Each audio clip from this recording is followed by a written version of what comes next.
So like blue box. This chapter was cinema. Oh, You're what? cute. What do you mean, OBS? Hold on.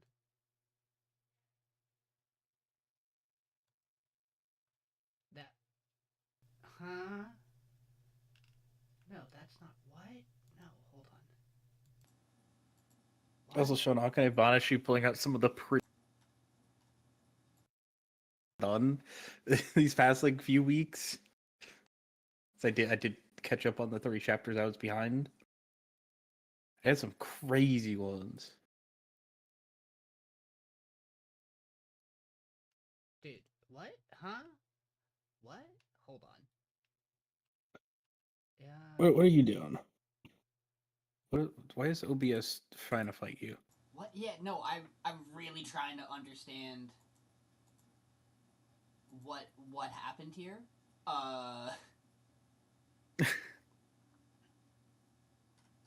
Man, that'll be a fun thing to go look at on another one. Why? Huh?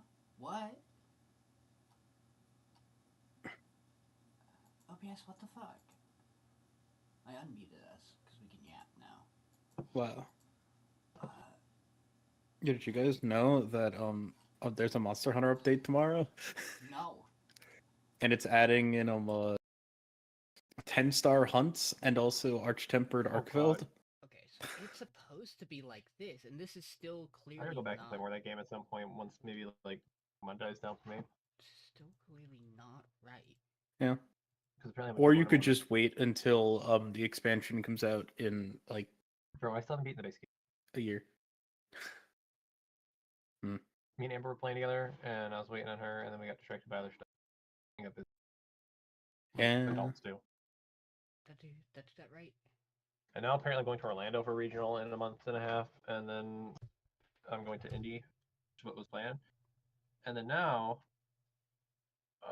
if Austin does get the travel award, I might be going to NAIC.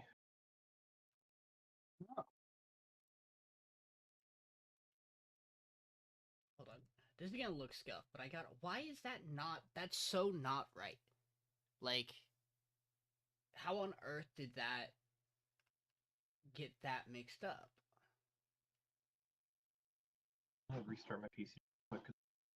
Okay.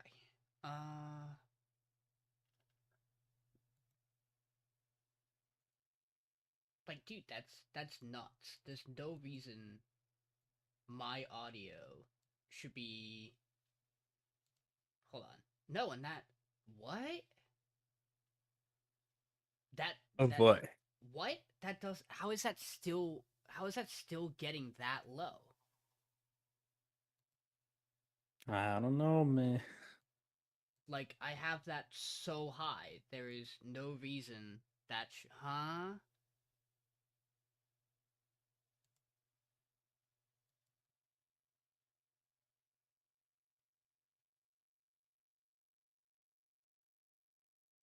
Because, like.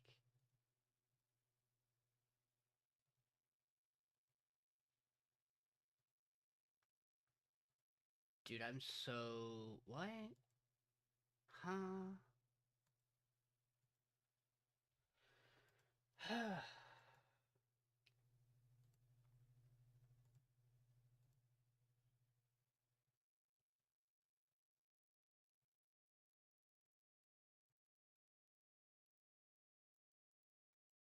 I'm like gonna have to go back and check previous episodes to see if I was as dude. That's insane. If Like, this has been a problem and we just like didn't notice. but like no, but like I feel like I usually am looking at my like my mic, my audio levels, and it's usually never this low. I'm gonna check something. We're gonna see if for some reason. I mean, it wouldn't fix it now, but like.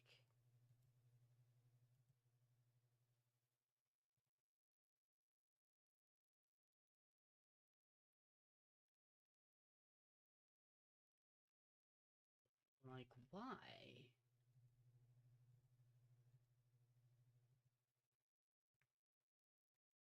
Mm-hmm. dude.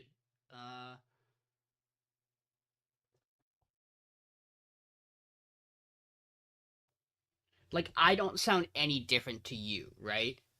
You certainly do sound a lot different right now.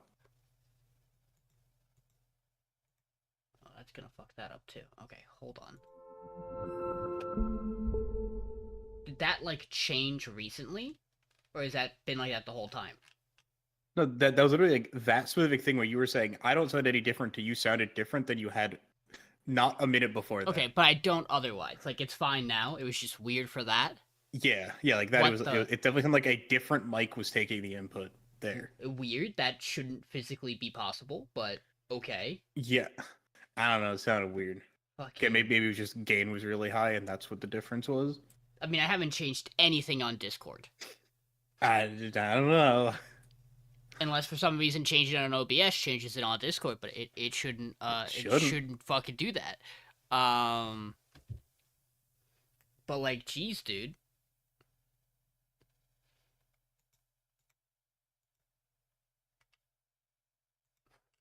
Austin napped. Austin was napping. Austin disappeared. We're gonna go back to that to fix the bad overlay while we wait. Well, it's gonna be a half an hour into stream start. It's gonna be rad as fuck. Mm-hmm. Yeah, I'm just gonna have to deal with this and hope that it's not the same for D&D tomorrow. Because I'm already quiet as is on D&D, but I'll know immediately if something's fucked because I know what those levels look like, and I occasionally peak sometimes on according to my audio levels. The problem with that is that most of my shit for D&D, I'm looking over here. And I know when I look away, the mic level goes down, but like that's not the problem here. Yeah, I don't know. Oh, gee, he's here. My bad. Now we got to get Sean back. Yeah, John's got to finish restarting his computer now.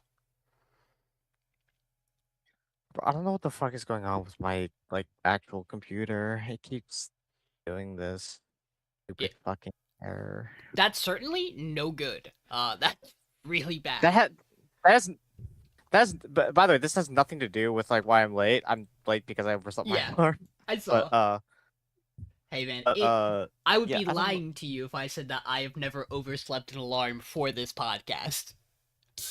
It used to be quite a regular occurrence. I used to oversleep a lot of things. Michael knows we played D&D together a lot. I used to get bullied for it.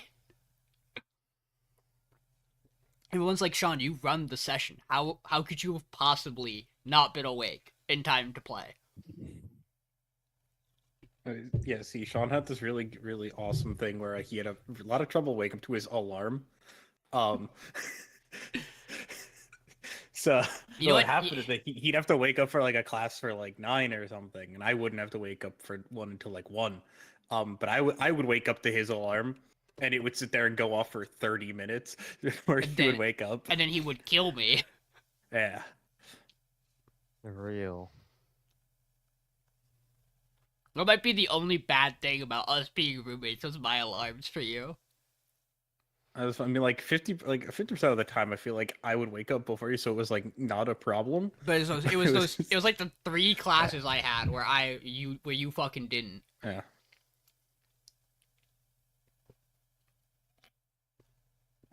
Yeah, this all could have been avoided if one of us decided to take the single, but we didn't do that because we didn't want to make her. Again, I actually think legitimately, given what we know about both of our roommates, it would have been even worse for us if one of us had to live with the other one. Oh, You would have. I think you would have killed both of our roommates if you had to share a room with them, and I probably would have too. See, Teddy would have been fine. He's a little weird, but you know what? I feel like we could have gotten through that. Well, he wouldn't have worked because he goes to bed at 9, and that would have been. Oh yeah, I forgot. Yeah, he goes to sleep at very He wouldn't early. be able to do anything in the room. Yeah.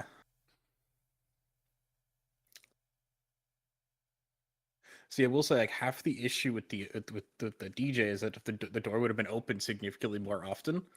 So How do you do that? You could fix some of it. I don't know if he would have moved in with us if he had to share the room with somebody. Yeah, no, that's. I think that was one of the biggest perks to being our roommate was that we said, "Hey, you get the single to yourself." Yeah. Despite what everybody in both of our personal lives said to us, where they were like, "No, why would you do this? Fucking take the single." Take the single.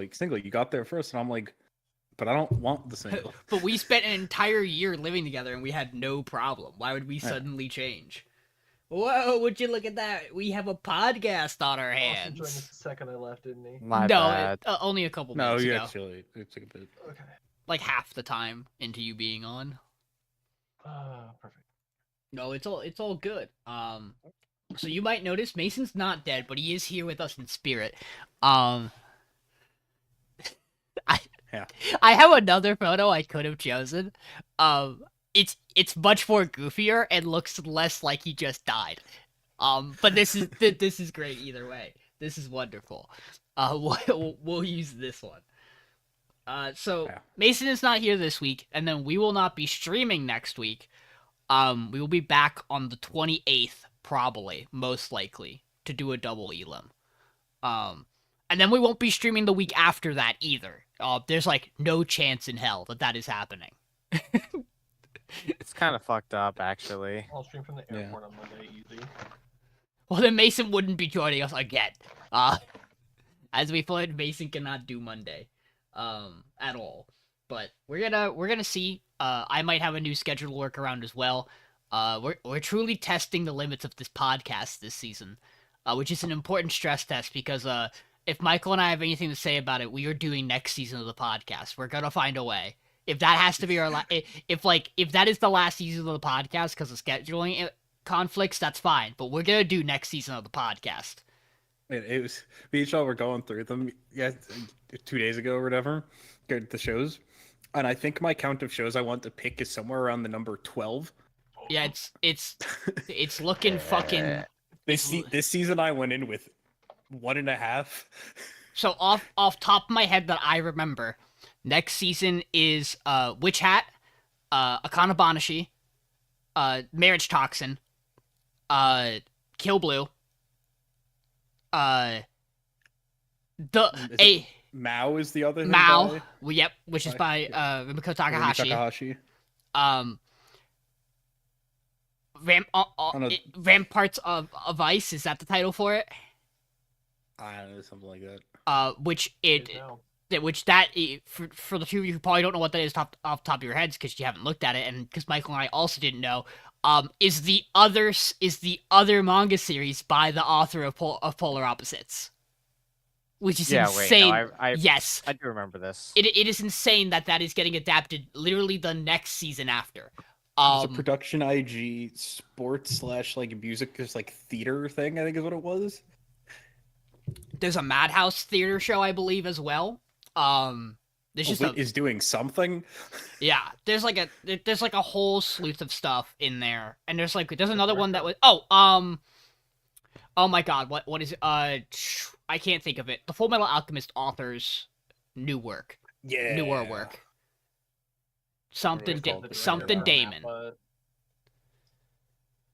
Damon's of the Shadow Realm is leaving Jujutsu Kaisen after this season.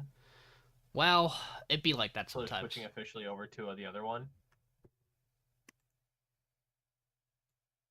Well, Then the one that we're all gonna miss not being able to pick, Rent a Girlfriend season 5. Yeah, and that season's not even looking at sequels. Like technically, we could allow JoJo to be on that season. Yeah, because the new part. Also, Rooster Fighter's happening. Oh, that's right. I forgot about that. There's a lot of stuff next season. Also, it is I guess officially 13 episodes. The Needy Girl Overdose or Needy Streamer Overload adaptation. It's crazy they're making an anime for that. That is correct, because it's going to be like nothing like what the game does. Yeah. Because the game certainly is just watching a girl sit in her room for an in-game amount of like 45 days or something. Also doing a lot of various activities that are usually not I appropriate. mean, I think like most of them are fine. Yeah, there is the image of a bed with the action name star star star.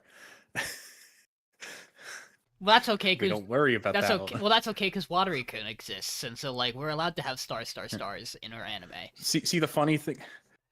See, the awesome thing with that is that if the fan theory is often like the character you play as isn't actually a character, but a figment of the character's imagination that they made up. So she doesn't actually just goes and Oh no. Yeah. she goes and jorks it all the sides. She does. I will only talk about one quick thing, and then we'll get into it, given how late it already is for us. And that is that Elusive Samurai ended this week. And since I am the person who is reading it, and it was on this podcast, I feel like it is a fair thing to talk about. It's also getting a season 2 sometime this year. I think it's 2 seasons from now. I don't think it's next season.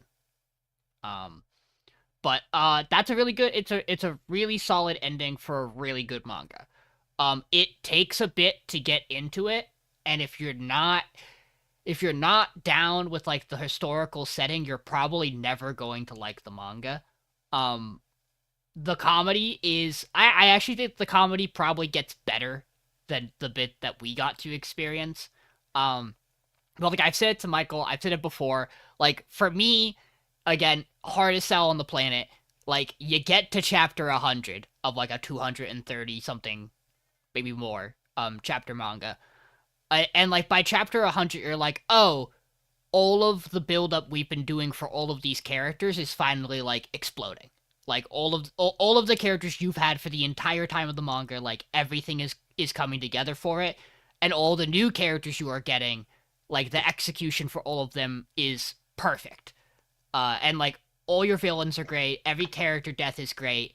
Like I think the tricky thing for a lot of people if they want to get into Elusive Samurai is realizing that it is a shonen that does not care about stakes, because like like all you have to do is go look at a Wikipedia page for any character in this manga, and you know exactly what is going to happen to them, and it is what is going to happen to them in the manga.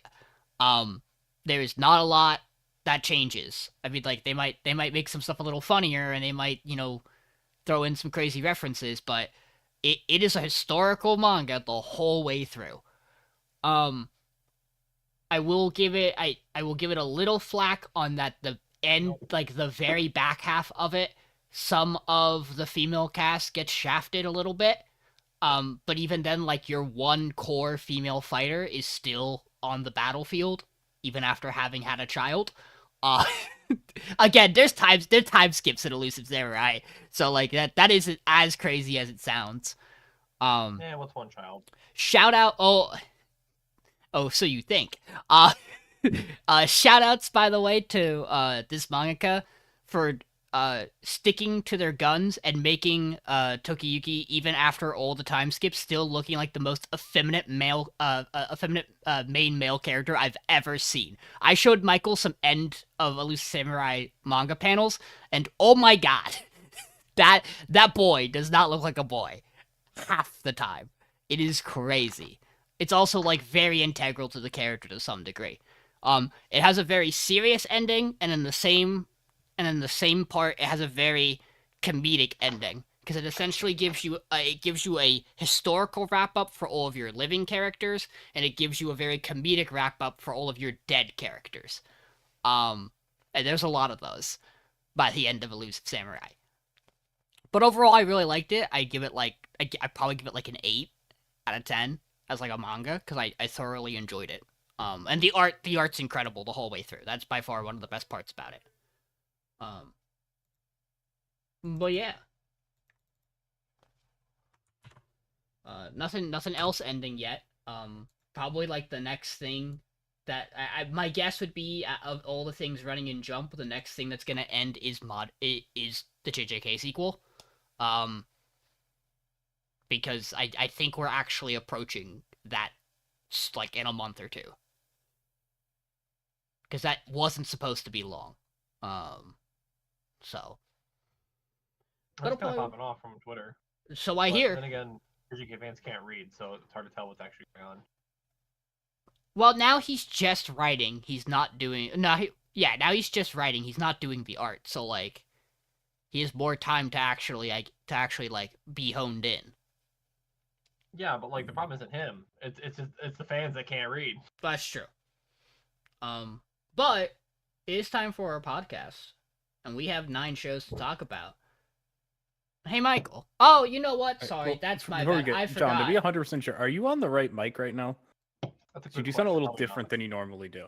You sound that's offensive. You're absolutely right. It's the wrong mic. Let's go. In the meantime, while he gets that sorted, we have a power ranking. Oh, I and now for- he's not. And now, keep going, keep going. I forgot about the power ranking. Power rank. How could I forget about Okay, the power okay. ranking? Yeah, now he's better. Power ranking. I can turn him down a little bit because I turned him up. Yeah, John. I was muted. I wasn't muting. John, congrats. know. The power ranking this week is it's you. You're the problem. Thank you. You're I the appreciate bold.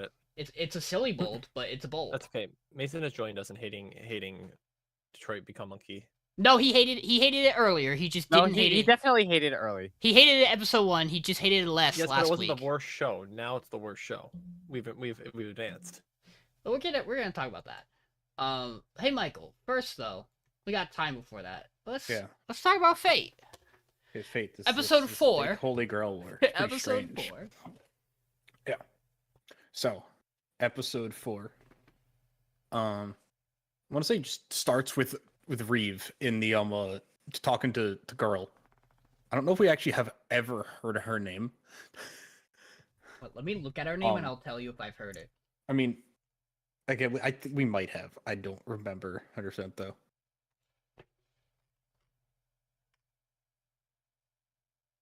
I had to hit more characters. Give me a second. I mean, their name. I don't think their name matters that much. It's not. I don't. This character isn't a servant, so it's not like, oh no, you know their name now. That's like it was like their one weakness is that now you know who There's they also are. about 3 million characters in this show, so I Maybe. understand. Maybe? I don't know. Anyway, her name's Francesca. It's Yeah. it's the short one with the white hair. Who we learn in this episode has a mouth in her stomach. Why does she have one of those? I Or- don't know. Or her mouth is a stomach. Yeah. Or sorry. Yeah. She's yeah. a worm. You know what I meant. Yeah. Whatever. Yeah. Her stomach we is we a learned mouth. she is definitely not 100% human, which crazy. I think we kind of understood that originally, but yeah, we know she's some other type of creature. And she seemingly is connected to our as they've been called, as at least as the like character name things called the true archer. Is she the master of him? We have no fucking idea. We just know she knows who he is, which is a thing you shouldn't know unless you're the master of them. We'll get to his name later. We do learn it. Anyway, True Archer goes, oh, there's a big power coming from over there. Also, that guy I think might be a god. So he shoots a giant arrow at Gilgamesh. Gilgamesh gets mad. He goes, hey, only I'm allowed to be an asshole in this war. So then he goes he goes, hey, I'm gonna fight you. And then we learned from the previous thing that let's see, the gimmick with the True Archer is, yeah, you can't summon gods in these, but demigods are all right, which gives us a little bit of a hint. It's like, okay, so we know this is a demigod. And we get a bit of a fight between the two of them doing archer bullshit at each other. We also learn that this True Archer has a hide that he wears that like just kind of makes him immune to damage half the time. It's really awesome. It's silly. And in the middle of this fight, we also get another character show up. It is the True Rider. It is the rider of the True War. Okay, we'll learn her name later. Hers is less memorable because she's not one of the most important characters in all of Greek myth. So anyway, the three of them are kind of doing some bullshit. So we learn True Archer, this is Hercules. And we learn this because she kind of makes a comment about it. It's like, hey, you killed me. And that's why she's here mad at him. Which gives us a hint that she is one of the Amazons or something, someone that Hercules had killed in one myth, which turns into she is one of the Amazons. I had her name up, and it starts with an H. Yeah, Hippolyta. Yep. I don't know who that is. She's a daughter of Ares, but Ares probably had about 1,000 of those. So like, you know, Get in line. yeah. Yeah. Again, we I just think know she has some beef with her. I think almost all of the Amazons in the Greek legend that this is from are daughters of Ares, for what it's Yeah. worth. I don't know what makes her Yeah. special, but because I don't know this Yeah. particular, I'm sure this is part of like Hercules' like. I mean, yeah, she does have the feats. nickname Queen of Treachery, but like, I don't know how that connects to anything. I don't know these myths that well. Anyway, in the middle of all this, we get the actual most awesome part of this episode, where we see Saber and Ayaka go to the bar from Bochi the Rock, and we learn Saber just really good at the guitar. Why? I don't know, but he's really good at the guitar. The guitar is kind of like a sword. Yeah, if you really think about it. And then we cut back to the fight. At the end of the episode, we cut back to them, where Saber's like, "Hey, I should probably like tell you my name," and she's like, "No, don't, because I'm not your master. Because she doesn't want to be here. She like hypothetic. It seems like she doesn't actually have magecraft abilities. We don't fucking. Ayaka's the biggest fucking mystery ever in this entire show. She's vibing. She's like, you shouldn't tell me. You should wait till you get like an actual master for that. And he goes, bet. Anyway, my name is Richard the First. Anyway, my name is King Richard, and because he doesn't put a number, you would assume it's Richard the First. We also learned about his noble phantasm. One of them. What's the fucking one we learn about? He can contact people from his past life. Oh yeah. He can just like have a spirit of someone from his past life just vibing with him. Yeah. Will they follow his orders? That's if they really want to. We also get the implication at the start of this episode that who's the motherfucker? What's his name? Guy who's like started the whole war. Yeah, Faldeus. Yeah, Faldeus has some amount of a servant that he summoned. It seems from theming and appearance that it's probably the true assassin. It does seem very assassin in the way it vibes. But who knows? That could be true Lancer for all we know. That's true. I like this episode. It would have probably broke top 3 for me if if two of the other shows that in my opinion just weren't flat better than it this week, and if the other show it's in contention with for me, which is Sentenced, didn't in my opinion feel like it kind of did what this episode was doing better. For like its own show, and that like you also had new characters get introduced, and I felt more endeared to those characters, and I still really liked the action that was in Sentence this week. I still like this show. I'm excited to see what we're going to keep doing. It's really easy though to just boil this episode down to we did some cool fights with Gilgamesh again. And then threw out some names for you. Have fun with that. Yeah, we also we learned that there is, I think is it Assassin or Caster? We get the other true one to appear as a voice. I don't remember. It's one of them does some illusion bullshit. Yeah, given what it does, I would assume it is Caster. But who knows? Caster might be the mech. I'm not excited. Fuck this fucking opening. There's you can learn so much about what's gonna happen in this goddamn opening. But no, I generally still really like this episode. There's a reason it's 4. I did originally have something above it, and I thought about it. And I went, nope, no, that show should. Tamon's just. I don't think Ward's big above this. Whoops. So I adjusted that before I submitted my power ranking. But yeah, I liked it this week. Yeah, I agree. I feel so boring because my power ranking like barely moves. But I feel like that goes for a lot of us right now because it feels like everything outside of like Mason and Austin who have been bouncing around a ton. For me, it feels like my power ranking has been so static because it just feels like everything is just like where it's been the entire time. Like a couple things have done really good stuff, but the problem is just like the things that are above it are also just doing good stuff to begin with and more too. So everything's kind of like at the same level as when it started. I didn't dislike any of our shows this week. I feel like at all. But like Sean said, like I think Sentence to Be a Hero is just doing like similar stuff to Fate by like the plot progression. I can follow the plot a lot easier, I feel like, than I can with Fate. And also I feel like it's not trying to do 73 different things at once on like Game of Thrones, kind of like how Fate's doing right now, where it's just there's a lot of moving pieces in a lot of different places, and not a lot of them are like fully connecting yet. They're kind of like loosely jumping around, which is kind of hard as well. But yeah, that's kind of where I'm at with it, where it's like Fate's really good. The action, as always, is just ridiculous. For like every single episode, every single like there's just fighting all the time, always, and things are just like exploding, and it's just a color just blast in your face, basically. But no, it's good. There is a shot this week that for the first time we go, oh, there's the A1 I know and love, which is it's the shot before, it's a shot where the window breaks and Gilgamesh is looking out it, and it's because the way his cape cuts off the bottom half of his body, it looks like he's just standing there with no legs, and it's just because of the way the cape frames the lower half of his body. And like I literally paused it, went, what the fuck is that? And then it zoomed out, I went, oh, okay, it's just because he also has like there's like an awkward like skirt thing that hangs down in the back as well. Yeah. And Fate was fine this week. Really cool fight scene. Yeah, we kind of have to, now that they went, hey, here's 7 more servants, we got to now go and introduce all of them. Because we had a whole TV special to introduce the first set of them.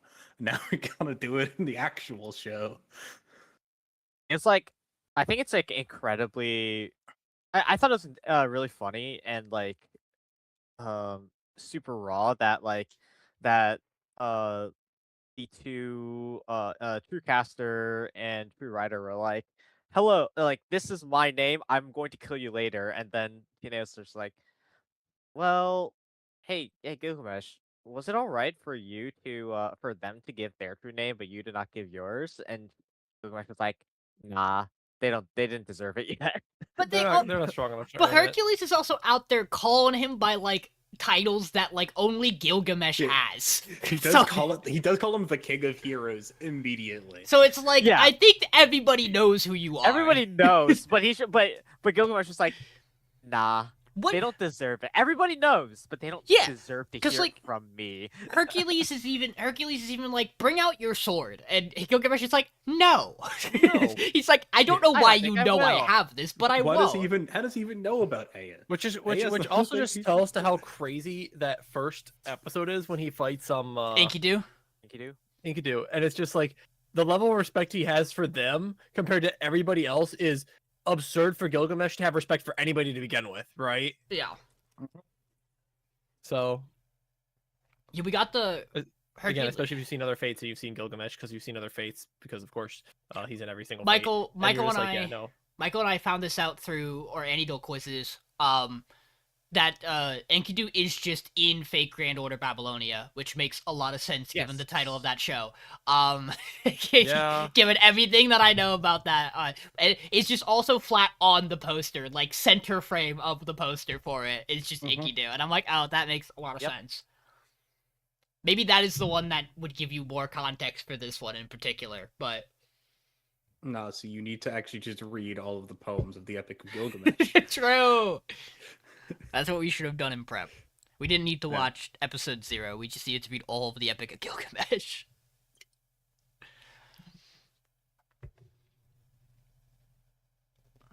Okay. Yeah. Fate solid. Okay, that is gonna move us though onto. Fate's good. That's gonna move us on to Sentenced. So hero this week. We got this big crew at the fort, ready to defend, and a couple things come out where they go, "Hey, we're gonna free." Well, first off, we get what's his name? Oh, I gotta pull up the list. Pardon me 1 second here, because again, a lot of characters. Gotta remember. Or Sniper. Sav. We learn about his past, where they're like, "Hey, aren't you afraid that we're gonna like kill you or anything like that?" He's like, "If I die, I die. If I don't, I don't." And they're just like, "Okay, but like, why'd you kill all those people?" He's like, because I thought I could kill them. It's really just that easy. They probably deserved it. It looked fun. Just because. And they go, okay, well, we're gonna do something that's terrible to you. We're gonna make you be a hero. And he's like, whoa, wait, no, don't do that, don't do that. And then it cuts to the modern, where we're kind of doing some recon and learning what Sov can do. And he's basically like a just pure like sniper. Hitting things through like 73 trees in the forest and a moving object, killing these Furies, and kind of trying to prevent the scout team from getting too much information.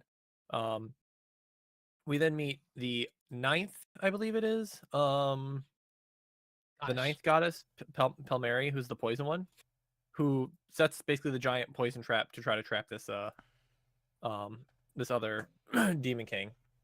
In which we have our main guy Xylo, who's trying to address the prisoners, be like, hey, you gotta fight for us because we need you to do stuff. They're like, why would we do that? Like, we're just gonna not do that. To which Sov almost kills one of them. He cuts his arm off. And the big guy who was threatening them went, why didn't you kill me? I'm the one that was talking shit. He's like, well, you look useful. He looks way weaker than you do.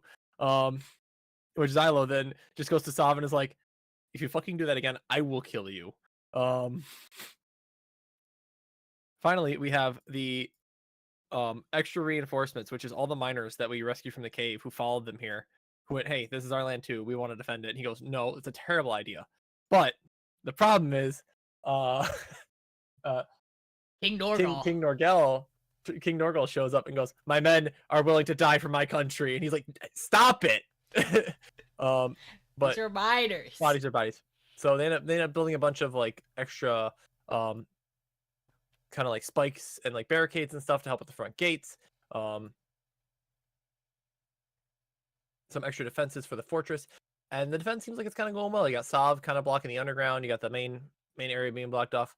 However, things that aren't just demons also are attacking the fort with strategy and plans and arrows, which is able to finally pierce the defenses and start making progress against them. Because likely there is some human element aiding and abetting the demons, which is suggested to Xylo by Venitum, who's like, hey, hypothetically, what if there was like demons working or humans working with demons to win all these wars? Like, why would you leave one of your best defensive strongholds pretty much to just lose it to demons? Like, that's your plan, is to just lose one of your best defensive fronts in the north. You know? Kind of a bad plan, don't you think, Xylo? And he goes, You do raise a good point. no. Because if you're right, we're Really? all fucked. And it turns out he's probably right. Well, he knows he's So they're right. all fucked. He knows he's right. They told him to his face when he became a hero that he was right. No, they were just joshing him. They just give him a little spooky spook before they made him a hero. But yeah, no, it's fucked. So I don't know how they're gonna get out of this, but they're certainly gonna try. Sov is a very interesting character. Because I certainly don't like him, but he's a lot of fun. Like, But he's really fun when he's on screen. He's a horrible... He might be the first hero who I'm like, you really are just a horrible person. Because the other guy is just like, he's just a thief. Like, he can't keep his fingers off stuff. Like, he keeps getting himself into trouble. And, like, that's whatever. Sov is, like, an actual horrible person who has, like, no morals at all. But he's fun to be around. Like, having him in these interactions But he's effective. Yeah, he's effective, and he's kind of cool, and he's a lot of fun in, like, how he interacts with the group. So I'm Rips everybody in the cast, and everyone's like, "Fuck you," but you're good at your job. But fuck you. Yeah, it is nice to see that he's terrified of Xylo, as I think everybody should be. Cause like, what the fuck do you do with this guy? He throws exploding daggers. I am interested to see what the follow up in the plan here is gonna be, because the original plan was just hold out long enough for me to go kill a demon. Which, thanks, Xylo, you're doing the Lord's work.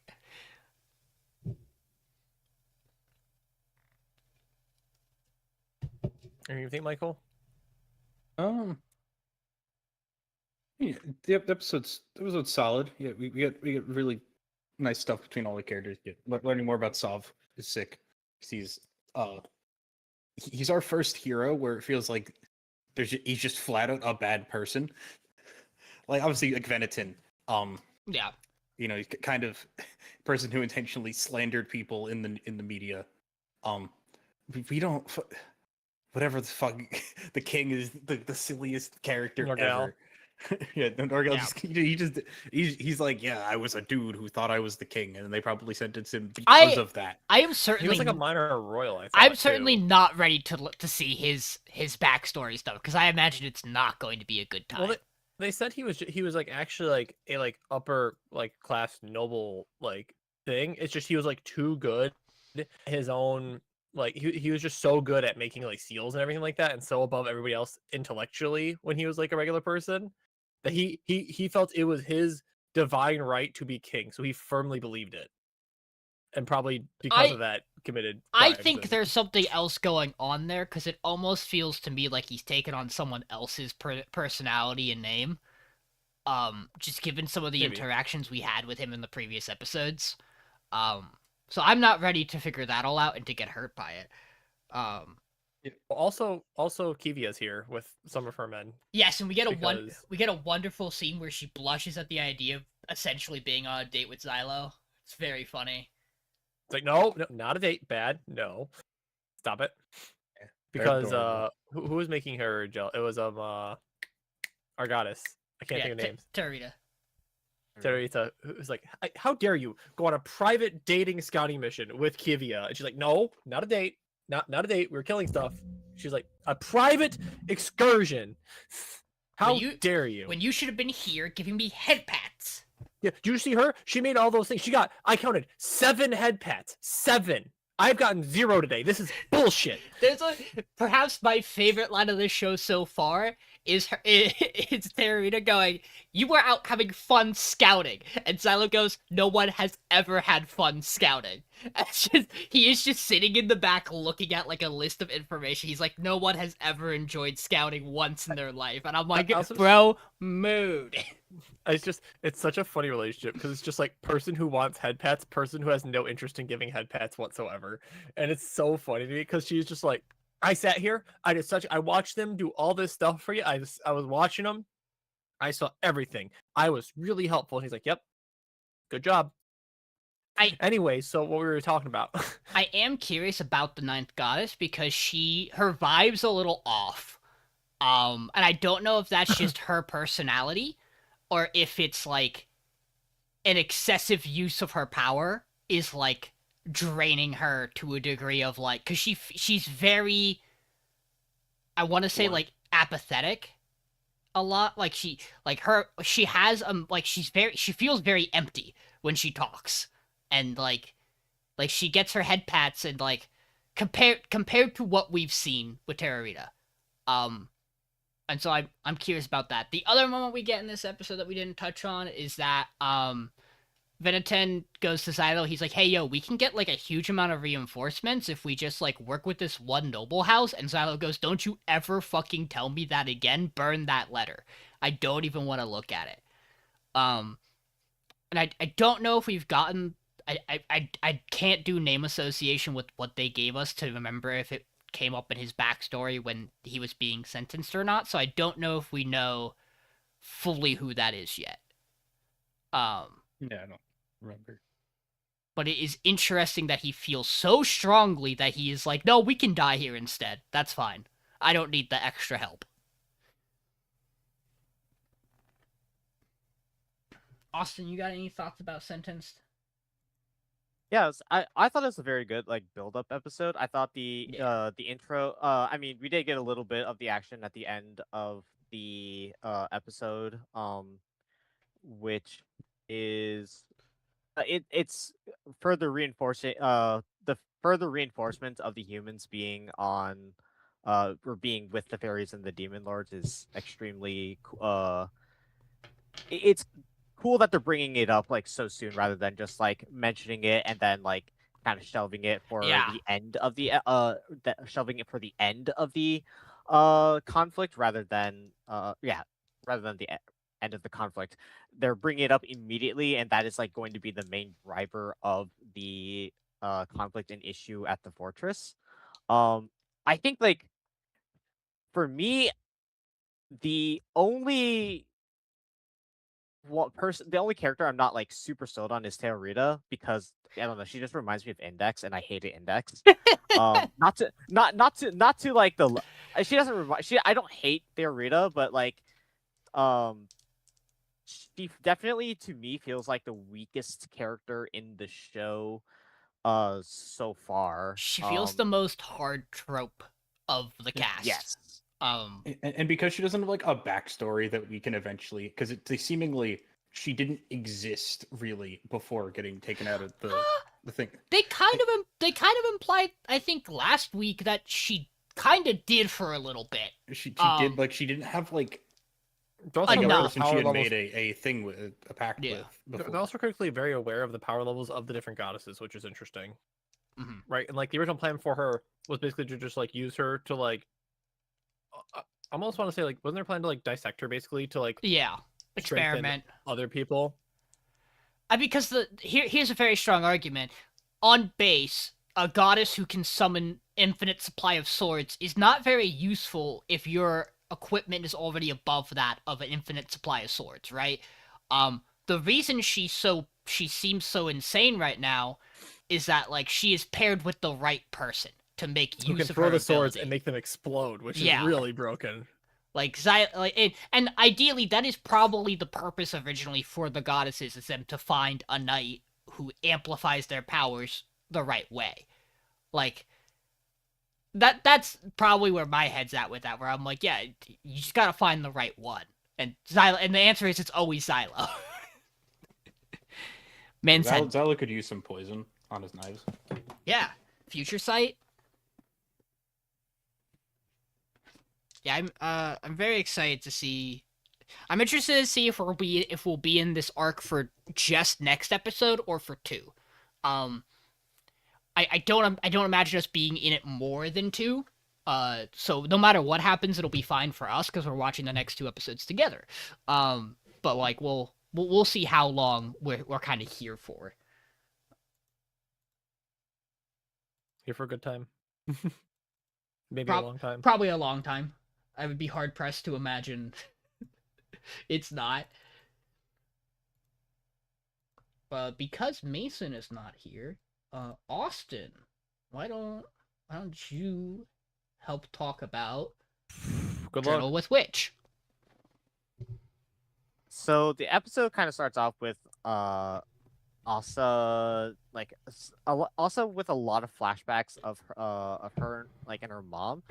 Her mom basically just like kind of half like chastising like her for some of the decisions that she makes, such as like cutting her hair short. We see that her hair used to be a little bit longer, but also like making quite a few decisions for her, saying, "Oh, you like that band? You should join choir. You're good at singing." And despite like her saying like be whoever you want to be, and it's like very much overlaid with um with um now she's also being told um be whoever you want, but it's really meant this time. She's actually able to decide and do what she wants. Uh Kind of reinforced by the fact that she asks Makio, "Can I dye my hair?" And Makio's like, "I mean, if your school's fine with it, I don't know why you're asking me. You can do it if you really want to." Um, and kind of all in the midst of this, she's trying to figure out what club she wants to join. She's seeing a lot of like posters. She talks with a couple classmates about it, but it's like very much being reinforced that she kind of wants to join like a band club. She's but she then goes and visits her grandma. They have a nice little chat, and um they also have a talk in her mom's room. And by her I mean Asa and Makio.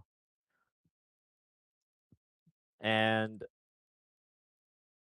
and then there's a discussion with the attorney where the attorney's like, Makio, you haven't been answering my calls.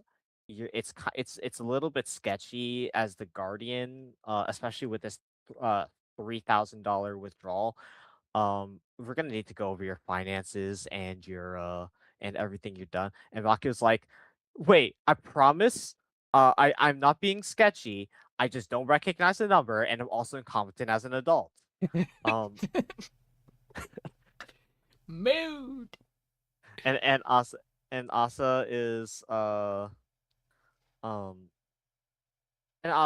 Asa admits that she took out the money because she wanted to get a Mac laptop so that she can start making music. And at the same and then afterwards, Kasamachi comes over. He and Makio like kind of cuddle a little bit, see a band on, and kind of beckon Asa over, and they kind of just watch the music and the music video or performance together. It's a cute little moment at the end. I was just like, I love the bass line in this song, and then the bass line kicks in, and I go, "Fuck yeah, you do!" I'm like, "Yeah, you that do. That's bass fair. line Yeah, that's fair. fucking That's right. rules." I'm so mad that it cuts to the regular ED and we don't just get this song because this song rules. Mhm. I have a write up for this from Mason. This is the only show he gave me a write up for, and that might tell you something. So I'm gonna read Mason's thoughts real quick. So here we go. This is an absolute 10 out of 10 episode. First 5 minutes of the episode are an emotional gut punch, which Austin didn't mention this, so I'm really glad we just get to read this line out. The first 5 minutes of this episode are an emotional gut punch as you learn that Asa was there when her parents were killed. Yep. Indeed, you She was do. in the store. She just She walks went out. into the store to grab something and came out, and the car is just ruined. Yeah. It's like a fucking accordion. It's like It's bad. It's It's bad. bad. Mason continues. I genuinely had to go watch Tamon-kun after the opening started because I wasn't emotionally ready for any more of that. Every little moment during the sequences of the grandma's house was so hard to watch. Seeing the small fragments of life with the two sisters, where you see the bad parts when it's in a room Makio is in, but the good parts when it's in a room that Asa is in, is a brilliant direction choice. The way the episode plays with time is absolutely beautiful. Also, the bit of Kasamachi wrapping his arms around Makio, just like how she did to Asa, made me cry for like 5 minutes. This show is absolutely fucking incredible, and also one of the most painful shows I've ever watched. Anahana Who. That's Thank you, Mason. a good way to put it. Thank you, Mason. I miss Mason. Gosh, I didn't It's a even like shame. connect. It's a That's shame. how they Shame do what the happened. flashbacks. Yeah, I Anyways, also didn't oh think my- about that. It is really incredible. No, just because it's the mom in the living room watching them play Yeah. games. That's how they. Oh my god. Michael and I were watching this episode, and we got to the end of it, and I went, dude, what the fuck am I supposed to do with this? I'm like, because we had watched we watched Polar Opposites before this, I think, to Yeah. slightly break the mood. Not that we really had to, because I don't think Sentence was particularly dark, but, like, we did it anyway. And so, like, we had just watched Fate, into Sentenced, into Polar Opposites, into this, and I'm like, how can I still get to the end of your episode and be like, you're a fucking fantastic show? Literally the only reason that Polar Opposites is above this for me is because I absolutely fucking adore the episode we had. Well, We'll talk about it. We will talk about it. I'm with you in the same way, Sean. Because like this is like It's like, a preference thing. It's a small little preference thing. Is all that, like, these two shows are essentially the same level of quality for me, and like they pull out two entirely different emotions to the extreme that they need to. It's like actually optimal to just watch them back to back. Yes. I watched watch Polar Opposites first though, so you don't like want to kill yourself after. Like it's gonna damper the move of watching Polar Opposites if you watch Witch first, because you're gonna be like, I think I'm so. still a little depressed. I'm happy now, but like in the back of my mind, I'm still depressed. Whereas it can be in the back of my Like- mind, I'm still happy, but now I'm depressed. Like, And I like that one better. Truly, ideally, you should go Polar Opposites, Journal, Tamon, because Tamon is so ridiculous that it like snaps you back from this show. Or fixes you the just soul. end your session with Journal, just so you can like decompress a little bit. Like go get a That's drink. crazy. You can like No, you you have you can take a shower, take a nice cold shower, then come back and watch something. Maybe call your mom. Like the stuff with the grandma is incredible in the way that, like, they never fully come out and like say it, but like the understanding of kind of what happened to this family really was you had a mother who was looking at her two daughters and like raised her two daughters and they until they got to the age where it kind of became like, well, you're old enough now, I'm gonna stop like supporting you and be a little more blunt with you about what life's like. Be a little more adult, yeah. And so, like, a lot of Makio's memories are like, well, my mom used to treat us like this and used to say these things, and then we had a point where she started treating us like this. And it's like, yeah, because she grew up.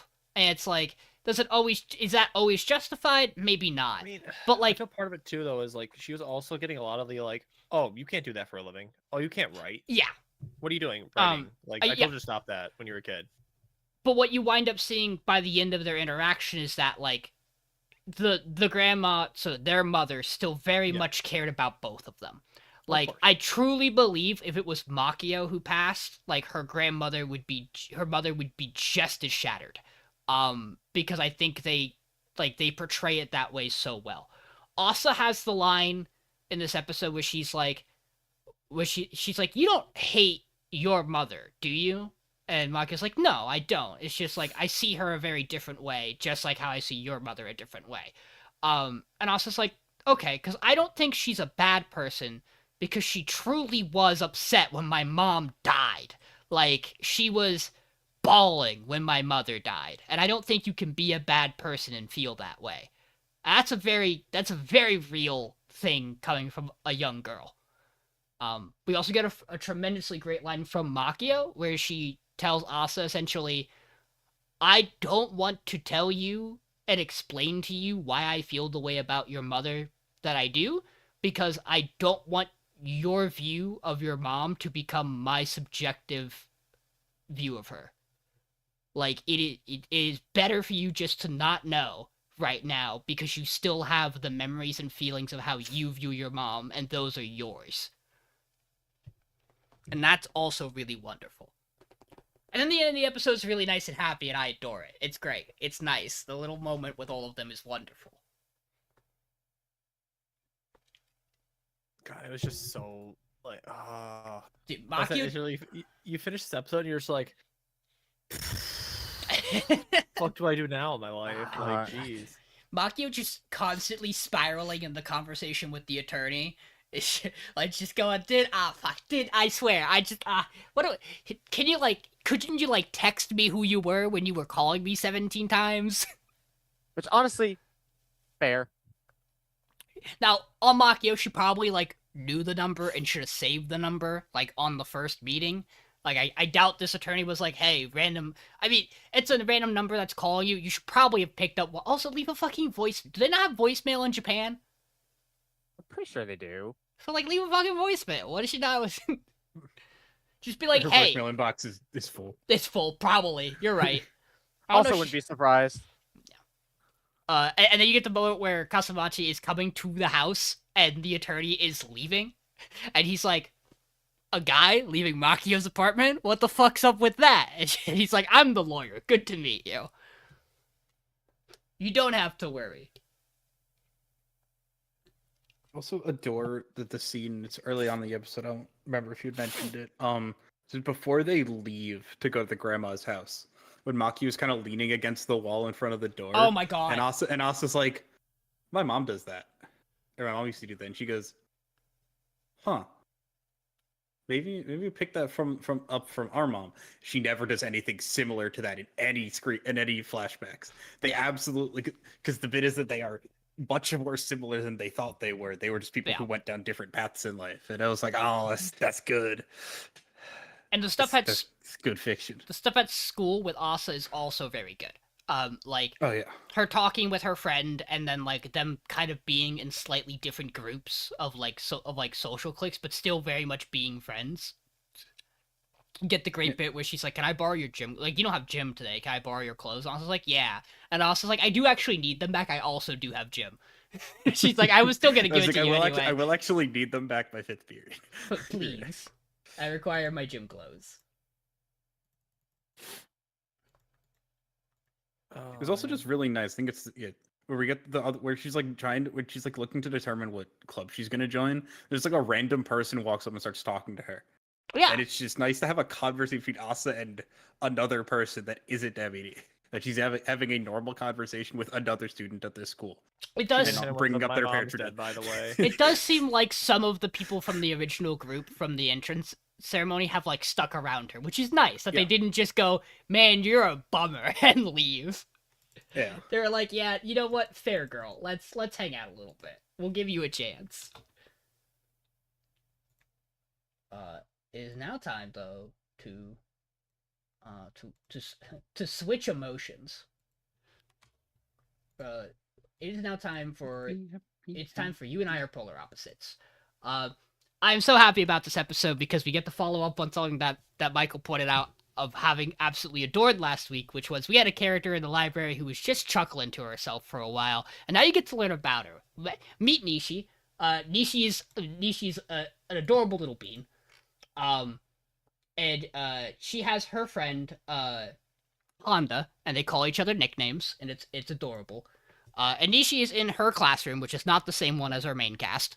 And she's watching two guys run a two-man comedy act for the rest of their classmates, and she's cracking up in the corner. And the guys try to include her in the conversation, and then she freezes because she's absolutely terrible at engaging in any kind of social setting with anyone outside of like Honda.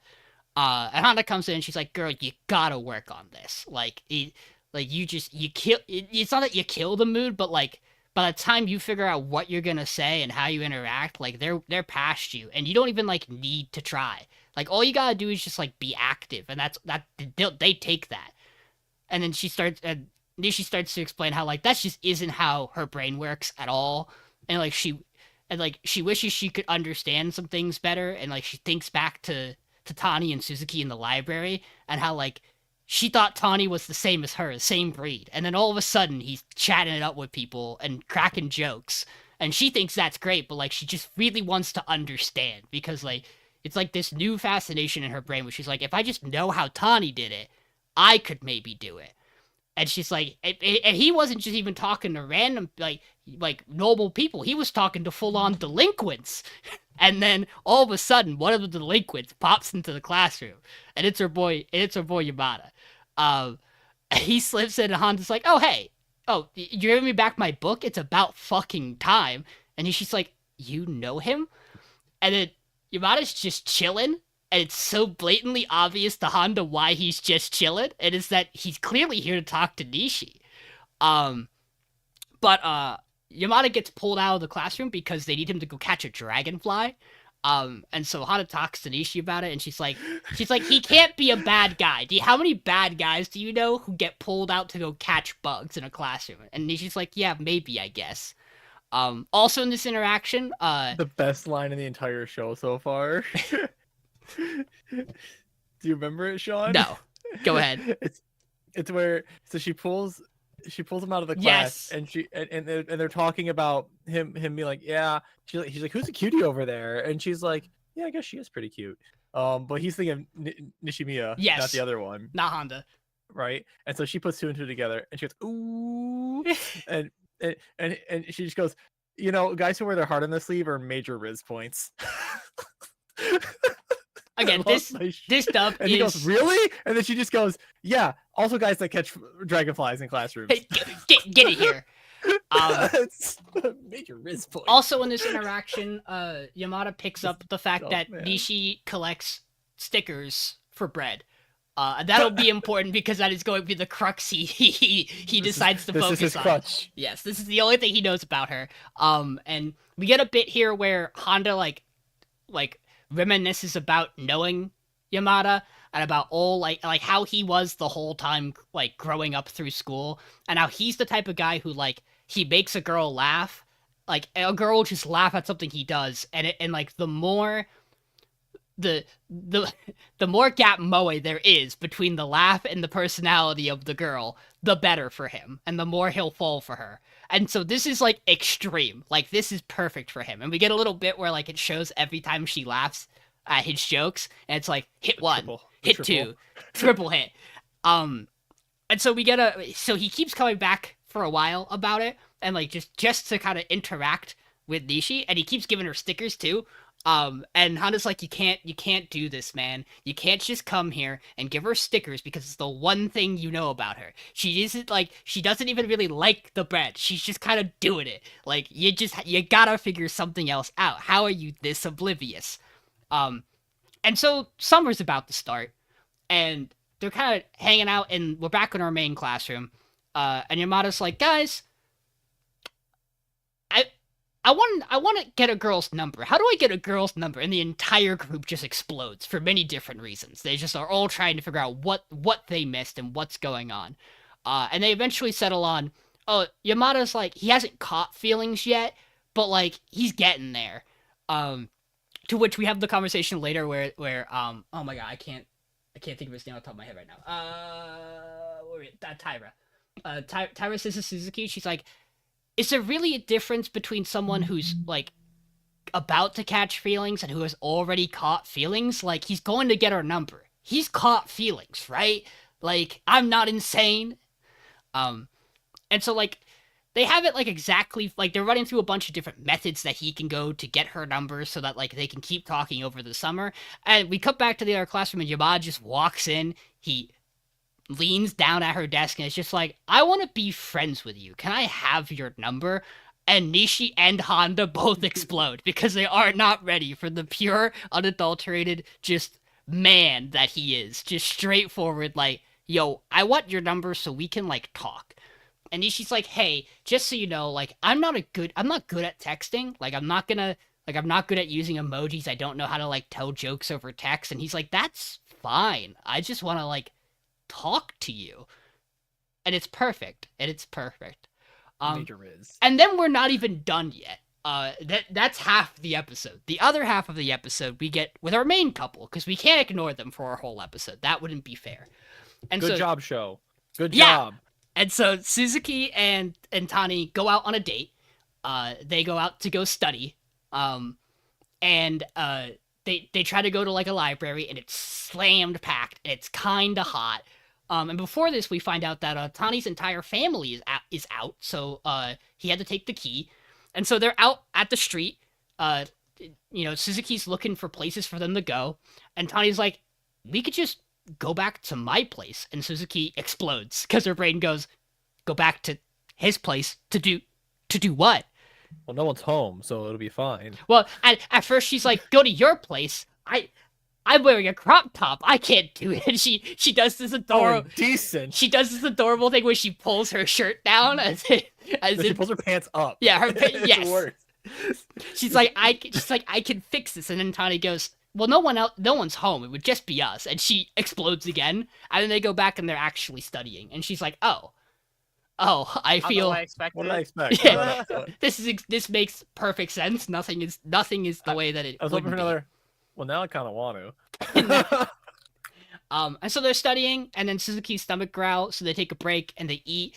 And then Tani needs to go get something. He has another book in his room that he has to go get. And Suzuki goes, your room.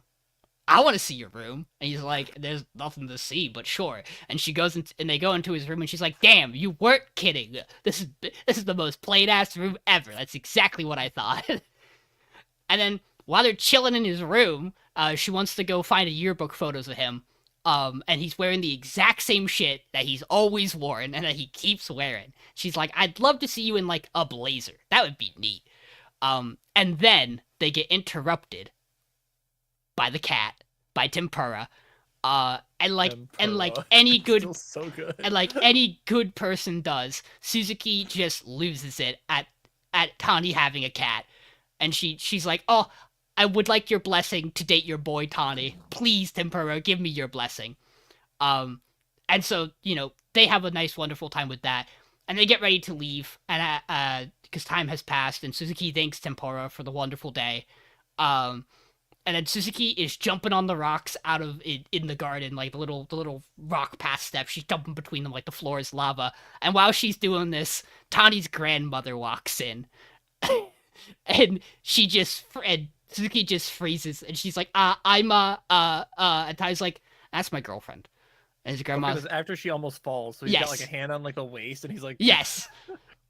And Tai's grandmother's like, nice. And then it's like, you just gotta can't leave kids alone these days. you gotta stay here, and gets her the fucking craziest vegetables you've ever seen. They do have a conversation earlier where Suzuki's like, have you told your family about me? And he's like, no. It's just like, I haven't really needed to. It's family, And she's like, I get it. I wouldn't want to tell my dad or my brother. Absolutely not. And so Suzuki takes the vegetables home, and her mom sees it, and she's like, where'd you get these? And she's like, my boyfriend gave it to me. And her mom's like, that's incredible. And she's like, please don't tell dad or brother. And she goes, absolutely not. And she goes, but you do gotta bring him over here at some point. I gotta meet him. Oh, so peak, man. And then the final scene of the episode is we come back to Tani's house, and his grandmother's just the biggest fucking smirk on her face. And his mom's like, what's going on? She's like, nothing. And Tani's just super embarrassed. So fucking funny, man. I love This this whole family's show. So cute. I'm really happy to have Honda and Nishi. I don't want to say they round out the cast, because there will be a couple of other characters, but these are like this is your core. The cast we have right now is your core cast. I'm gonna say it. This feels like Komi-san done right. Where it's like the cast is small enough, but like it's that same like level of like when the comedy hits, it just fucking hits so hard. But it's got even I think the dub is like hard carrying too a little bit because it's just so well like the lines they say are just perfect for like the characters. Like they fit like the age group that they are portraying. Like it's just so funny to hear things like that in media. I don't know why, but to me it's just so funny to hear. The cast just also has personality, and like they're all different in a way that is like that feels real. None of them have felt like stereotypes to like a hard degree. Exactly, but unlike Komi, it's not like they're hard forced into doing one thing only, right? Yeah. They're all still like people. They just have different personalities, like people.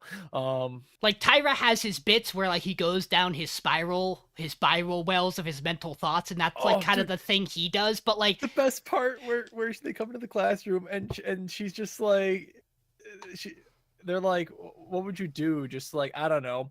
What you should do is you should go take pictures with all of them and be like, hey, I don't got your number. Can I get your number? And then they just look at Tani and just go, she tried that with you, didn't she? And then it cuts to him going like, she did this and this, and he just goes, please don't imitate me without my permission. It's just like the cast interacting is just so wonderful all the time, always. And it's just, I love all of these characters. Just every one of them is just fantastic. This episode is like the first time that like the supporting cast gets a major focus of an episode without it having to be Suzuki and Tani focus. Yeah.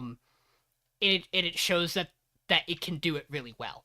But also that it's not going to, for the most part, completely eschew the main cast, or main two leads out of it too. We do come back to wrap up a little bit of a new thing with them, which is nice because again we are moving the Tani and Suzuki relationship along while developing a new one, which is really cool.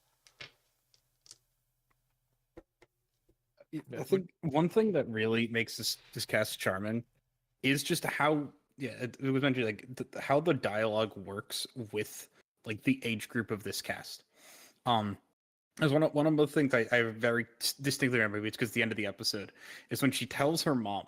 She doesn't say "Don't tell brother and dad." It's "Don't tell the idiot and dad," which is the most yeah. You have siblings. Most sibling coded shit ever. It was wonderful. But They feel the dialogue in the show my brother met my now fiance before my parents did.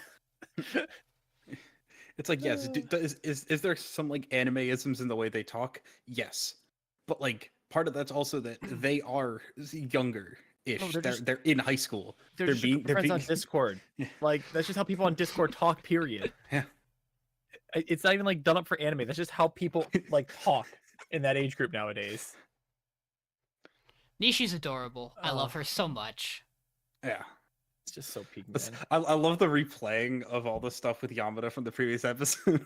All of the she left and Huh? Did I hear a giggle? Did I hear a giggle over there? Which is funny because in that episode, I pointed out a couple weeks ago, like, Yeah. it's so funny. The girl on the side just giggling the whole time at this. Yeah. Is the funniest thing, and like you could see it in that episode, but you just don't think of anything of it because it's just like Yeah.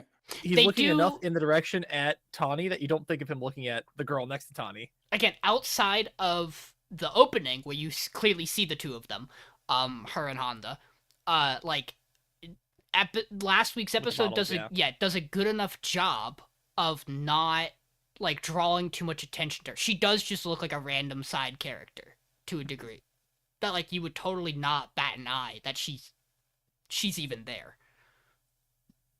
It's also really nice because I think it's in episode 3 when Suzuki first goes to the library. Like Tani is struggling with figuring out how to communicate things to her, and it zooms in on Nishi's stack of books that are all about communication with other people, and like you could chalk it up in that episode as just being that's the pile of books that is. I mean, she's reading one of them, so it is implied that they're her books. But then to get this wrap back around 2 episodes later where it's like, oh, it's really her stack of books because she has this problem really hard. Mm-hmm. God, that show. It's so good. I can't get up the show enough. The only reason why the show is above Journal, despite Journal having as good of an episode this week, is just like the consistency of the show has me literally like actually like laughing out loud multiple times an episode to the point where I have to like pause and rewind because I'll miss like the next funny bit because I'm too busy laughing at the last one still. Like, and it just kind of the cycle repeats. And I watched this episode twice this past week, and it's just it's still just as funny. It's just you pick up on little other things that you just miss because you're not paying attention because you're too busy laughing at the last joke that they made. But yeah, what'd you think, Austin? The show is just consistent, and I mean, you know me, and you know that I love a good romance with a good supporting cast, and like that's just this show to a T. It's like there's not too much else to say about it, other than like it just keeps on delivering with the jokes, with the bits, with the dialogue. God, Absolutely zero complaints. it's so funny because you're like, it keeps delivering with the bits, and I'm like, that is a line they would say, where they're just like they would talk exactly. They were like, yeah, dude, we gotta run another bit. Just run a bit back. Someone would say, yeah, that was a good bit. That was a good bit.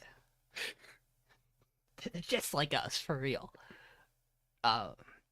Austin, you hadn't read this, Austin? No. That's incredible. I can't believe it. I can't believe somehow you avoided reading this. I think a lot of times, like I tend to read the more serious, like That's fair.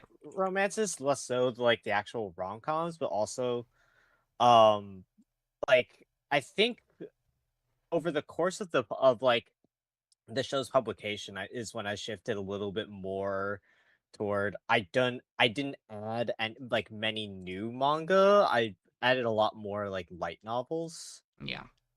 So it kind of just got like swept not under the radar, but just like I just didn't get into it. And I think by the time I was reading it and I was really gushing about it, like you were probably in the middle of other stuff, and then by the time I finished it, like not long after it got the announcement that it was getting the anime. So like there's an incentive there to kind of not touch it, too, I think. Where like, cause then you could go into the podcast for it without having like read any of it. My understanding is that the other manga, Ramparts of the Ice, whatever the exact title is, that one's a lot more serious, is how it looks to me. It's that checks from the trailer that I watched of it a while ago. It at least has a serious tone, but it very much is still the same. You could tell it's the same author because the art style is very unique. Like the faces and the way they do it. Well, yeah. Yeah. This show has one of my funny things because this episode kind of like starts up the like we mentioned the secondary pairing with Kazuma and Nishi. Again, I'm still sitting here waiting on the third pair that absolutely needs to happen with fucking Ozma and Taida, because those two are two Yes. shitheads sitting at the But back that Man- absolutely will man- function together. man if who- they I love when- realize something. Because love when Ozma has the- very clearly made comments about it to Taida, and he just has been oblivious to all of them. The so part where she's far. like, "Yeah, sometimes I just like message a group chat when everyone else is gone." He just goes, "You know I'm in there," and she's like, "Yeah, well I know you won't care," and it's just like wow, it's I very wonder like who- nail head. Yeah, Head. Pay attention, I Taida. mean, they've mentioned that they've known each other since like elementary school, I believe, already at this point. Yeah. Because Yeah, he like, has like the Nishi and Cosmo one is like great. I'm so waiting for Tide Ozma. I imagine that one's not gonna happen for a bit. That one feels like you will do a lot later in the story. But I already love everything happening with the two of them as a pair. I will tell you this. The fan base jumped on those two very quick, predominantly probably because Suzuki calls them by a ship name like immediately, which does not help their case. He does call them Tide Ozma, and Yeah. then Ozma goes, don't call, or at least one of them does, Yeah. don't ship real people. Um, Oh, last it's Tide Ozma. last thing I'll say is that there is a track that plays in this show that is absolutely phenomenal. In this episode in particular, it kicks in when they enter Tani's room. And just like the way it transitions into the room with the song, it's my favorite thing on the planet right now. It's so good. And the music is just good the entire way through too. Which like is like this and Journal both have a phenomenal soundtrack. As does Fate. We didn't talk about it. Fucking Richard plays the guitar, and then it cuts back to in Fate, and it cuts back to the fight with Gilgamesh and Hercules. And oh my god, that guitar track that plays is incredible as well. It's what happens when he gets fucking Sawano on the track. Yeah, true. Like, It's not on True. the track, bro.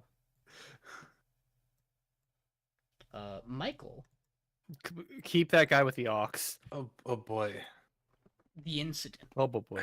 Darwin incident.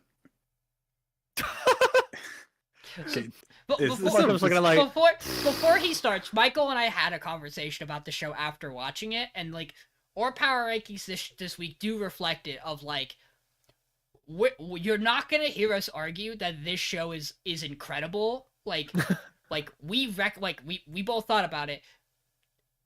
Do we care if this show goes off this week? who knows? We'll see. So Darwin incident. There might be an entire section of this episode I'm forgetting happened. I'll try to But help anyway, you. it starts with it's finishing off the stuff from the police station, where essentially the way they kind of get out of it is Lucy goes, "Hey, I'm gonna record you. That if you try to do anything to me, this shit's getting blasted all over social media, and this entire police station gets fucking cooked."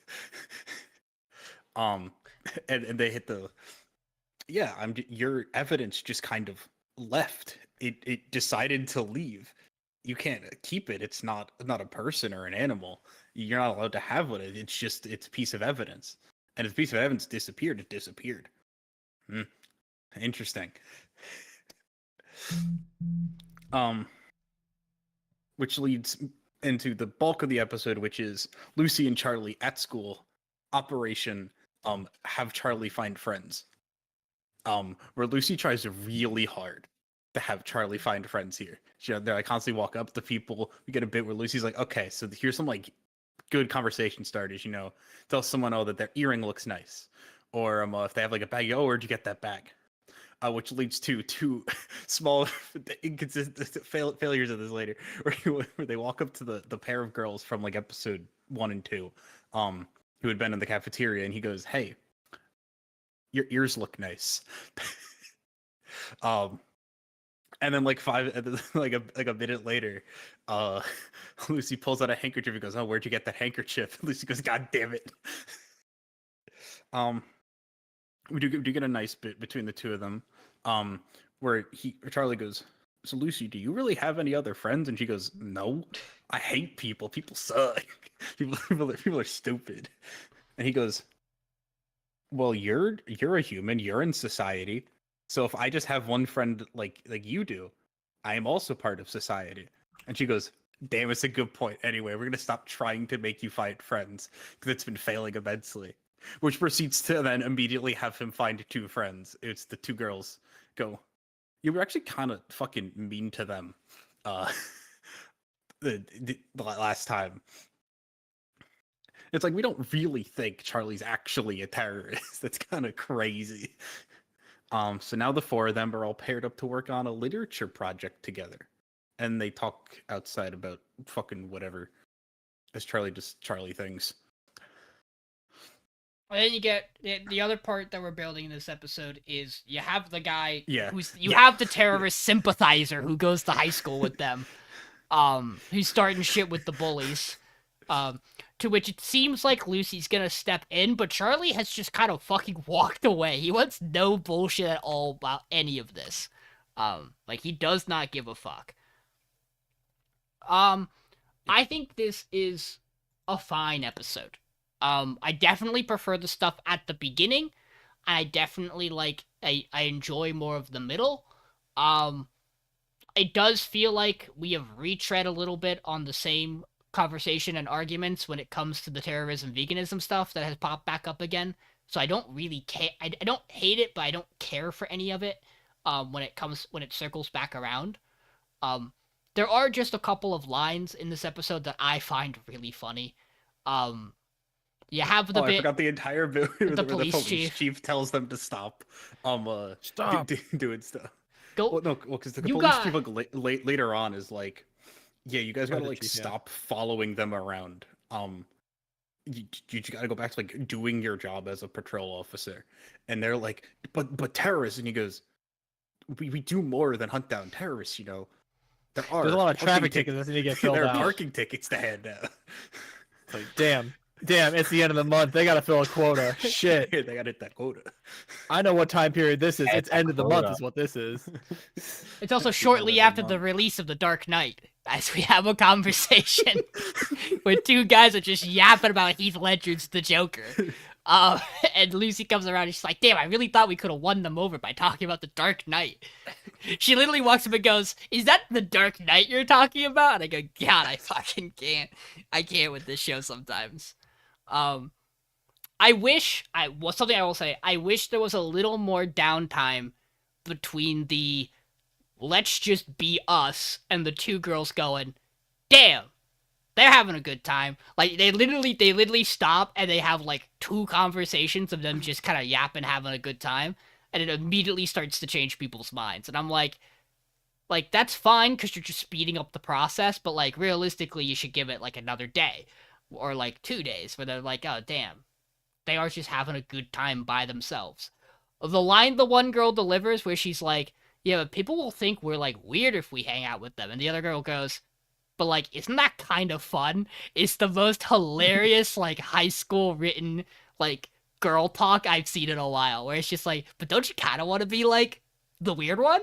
And they're like... the weird, mysterious one? And they're like, yeah, let's go.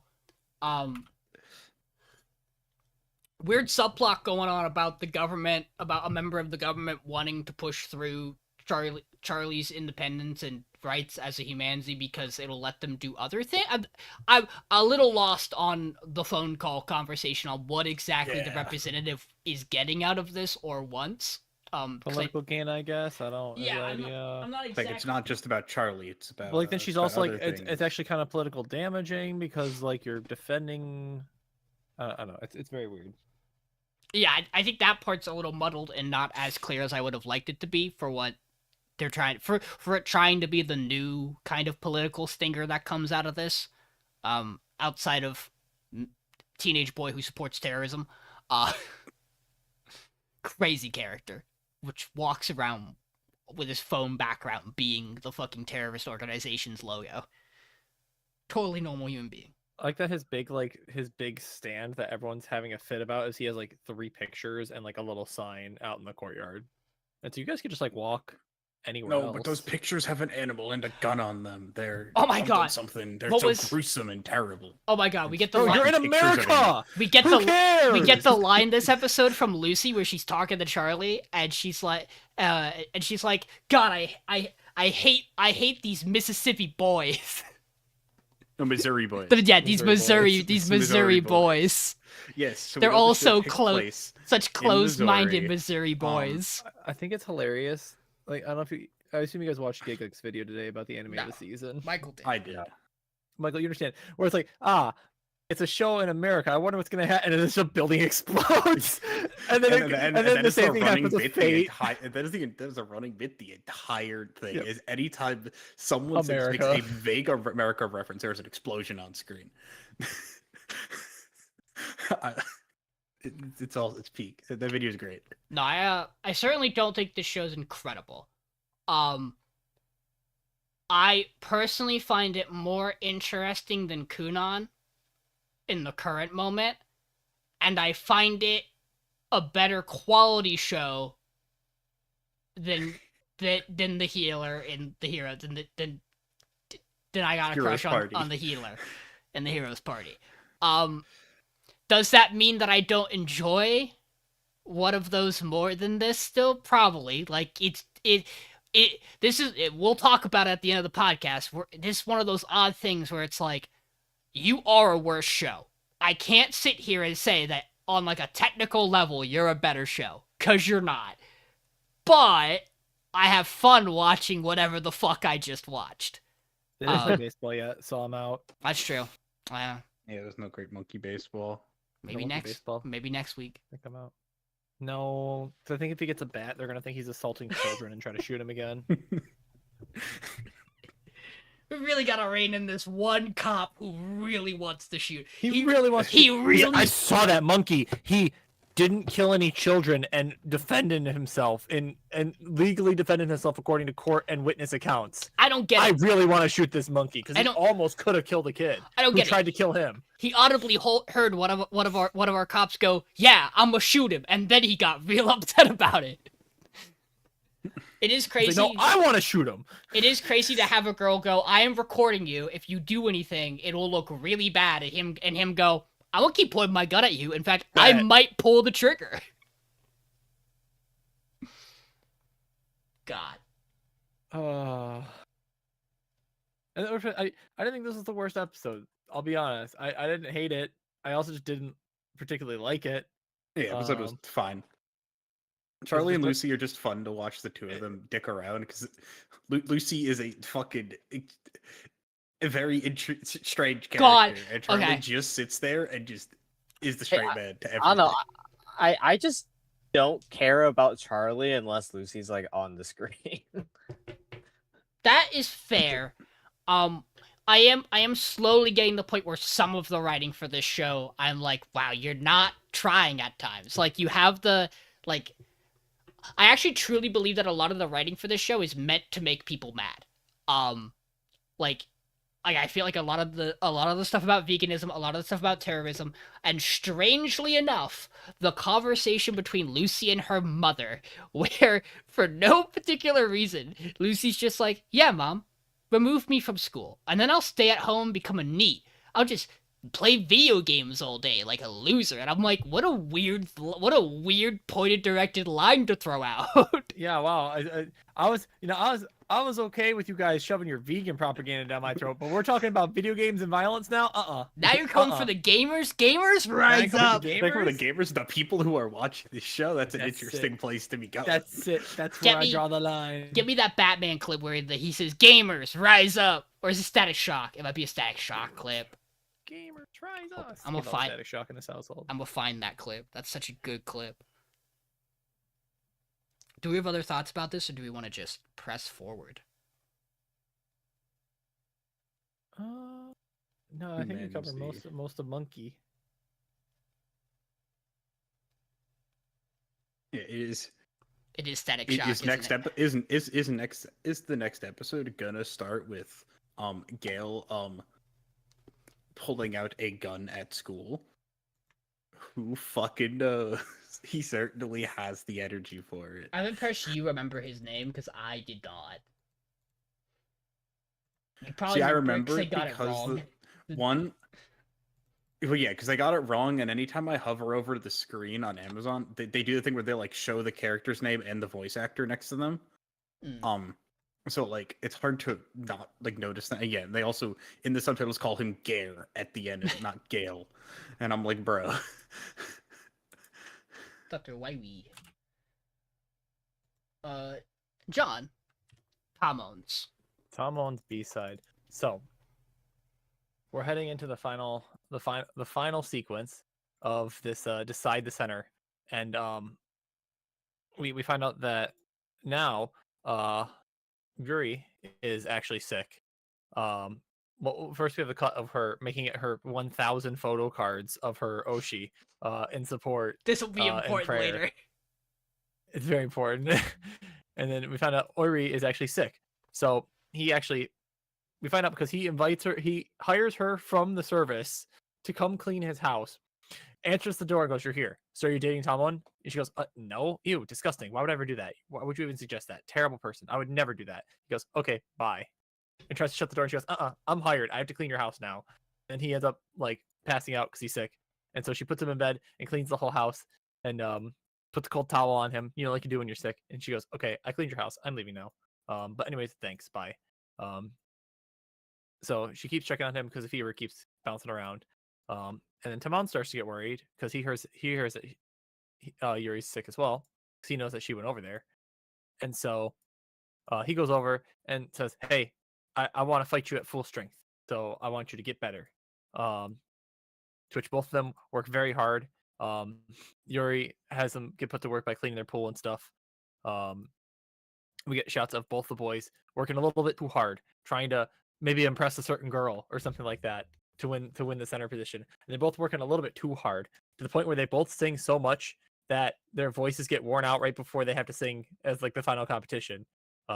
They both kind of struggle through it. The manager goes, "What the fuck were you two idiots doing? Can you lock the fuck in? You care of yourself. That's part of your job too." And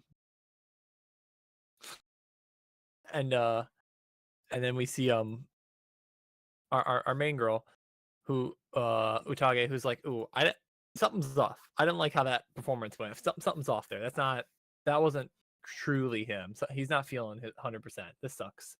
And then we have the big reveal with the concert where it's actually the I think it's like his main color is like green, but it's like the hair part guy whose name I don't remember. Let's see, Kato, who actually ends up winning the as the center for this very sad song called Rain. They sing this sad ballad, and Tamon's just like, he sees her sign that says, "You'll always be the center in my heart," basically is what it says. And he starts like tearing up while he's performing the song. So yeah, it was good. I like this episode. It's still silly. I like that there's a little bit of love rivalry going on, but oh, and like I mentioned, she made the 1,000 photo cards, and like we have this shot of her in her room, like hoping that he does well, and there's like cards hung up along strings, and then it cuts to her laying on the bed, and there's just cards all along her ceiling, The lining entire the ceiling. entire ceiling. Most sane stan. Yeah. Most sane stan ever, bro. Honestly, pretty mediocre K-pop stan.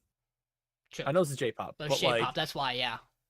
you gotta step those numbers up.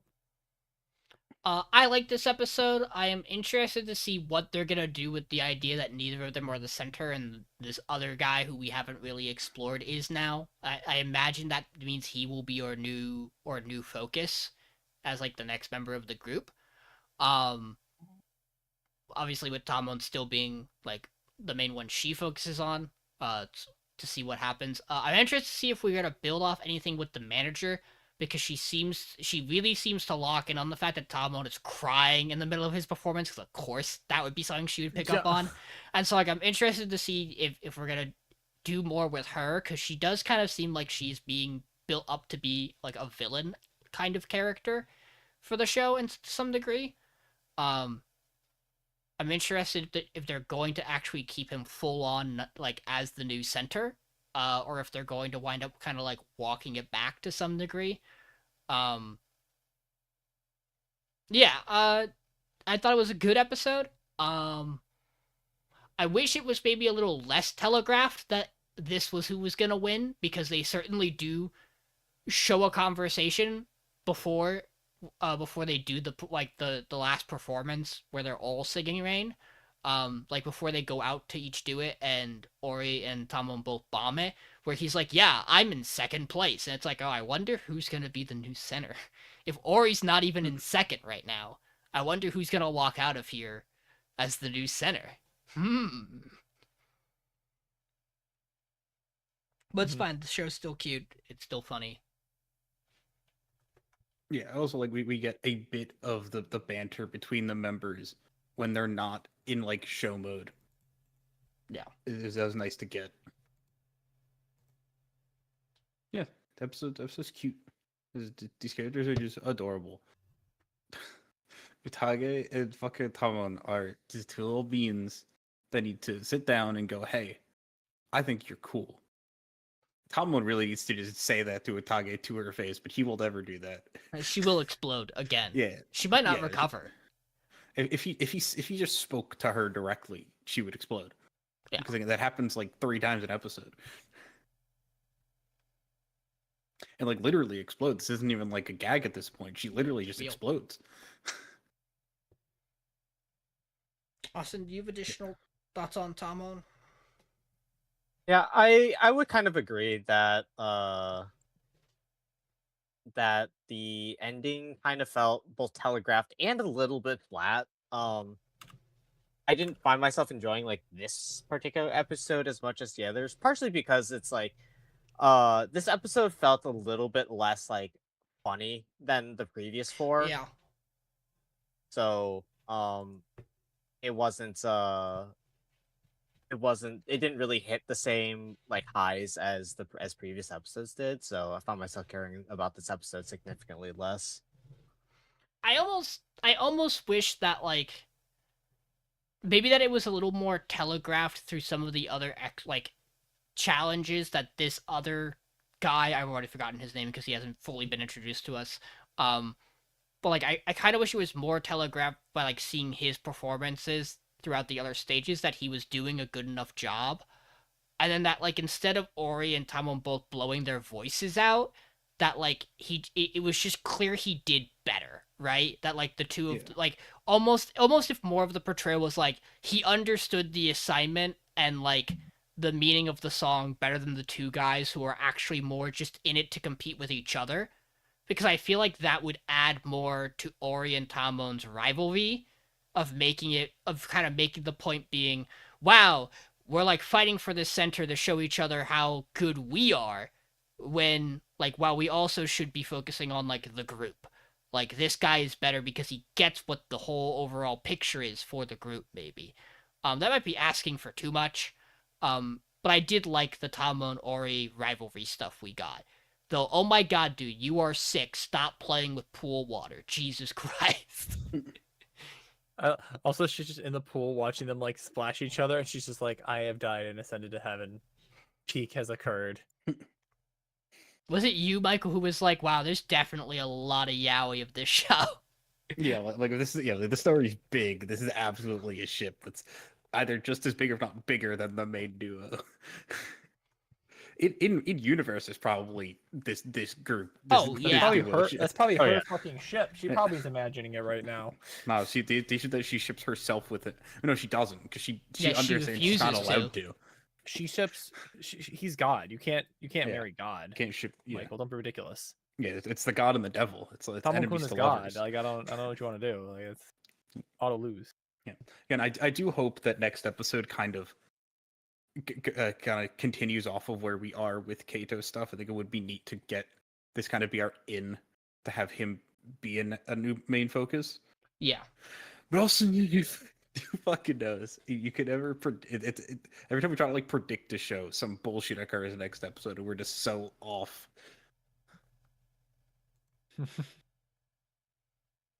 Let's keep pressing forward. I'm gonna talk about Kunon, because I don't have another show, and so Mason's not here, so I'm gonna steal his show for the night. Mason didn't write me anything about Kunon. about his personal thoughts, which I think tells you to the degree how much more he probably likes Journal than he does Kunon. Crazy. But that's Can't fine. blame him. So this week we get introduced to Master Finrol Zenonli, who is the man who has been chosen to be Kunon's teacher. However, first he wants to go visit Kunon. But also before that, we get the continuation of the date between Kunon and Mirika, where they go out on a nice evening dinner date. Mirika's maid is like, she's like, wow, she's like, so this is Kunon. I must understand why the young mistress is so captivated by him. And then they go out to eat, and Kunon is just throwing out metaphors that don't even make any fucking sense. He's just comparing her to a bunch of shit, the food to a bunch of shit. Just anything he can think of, he's throwing out metaphor for. To the point that Mirika's maid and like everybody else who's there is like, yo, dude, what? Is he okay? But then he looks at her and is like, I can't wait for the day where I get to marry you and spend the rest of my life with you by my side, where you will make me a happier man. They're like, yep, perfect, understandable, have a nice day. We want you to stick around. Thank you very much. And we cut to Mirika returning home for the night and just squealing into her pillow in absolute delight. And the next morning, they're getting ready everybody's getting ready for this visit from the master. So, fucking... Iko's like, hey, Kunon, you gotta cut out all your flirting with me because I have to go make myself prettier so that, this super talented hot master guy can, like, want to marry me. And she's like, I gotta go do my makeup, I gotta, like, fix my hair, I gotta go lose a bunch of weight. And Kunon's like, what is going on here?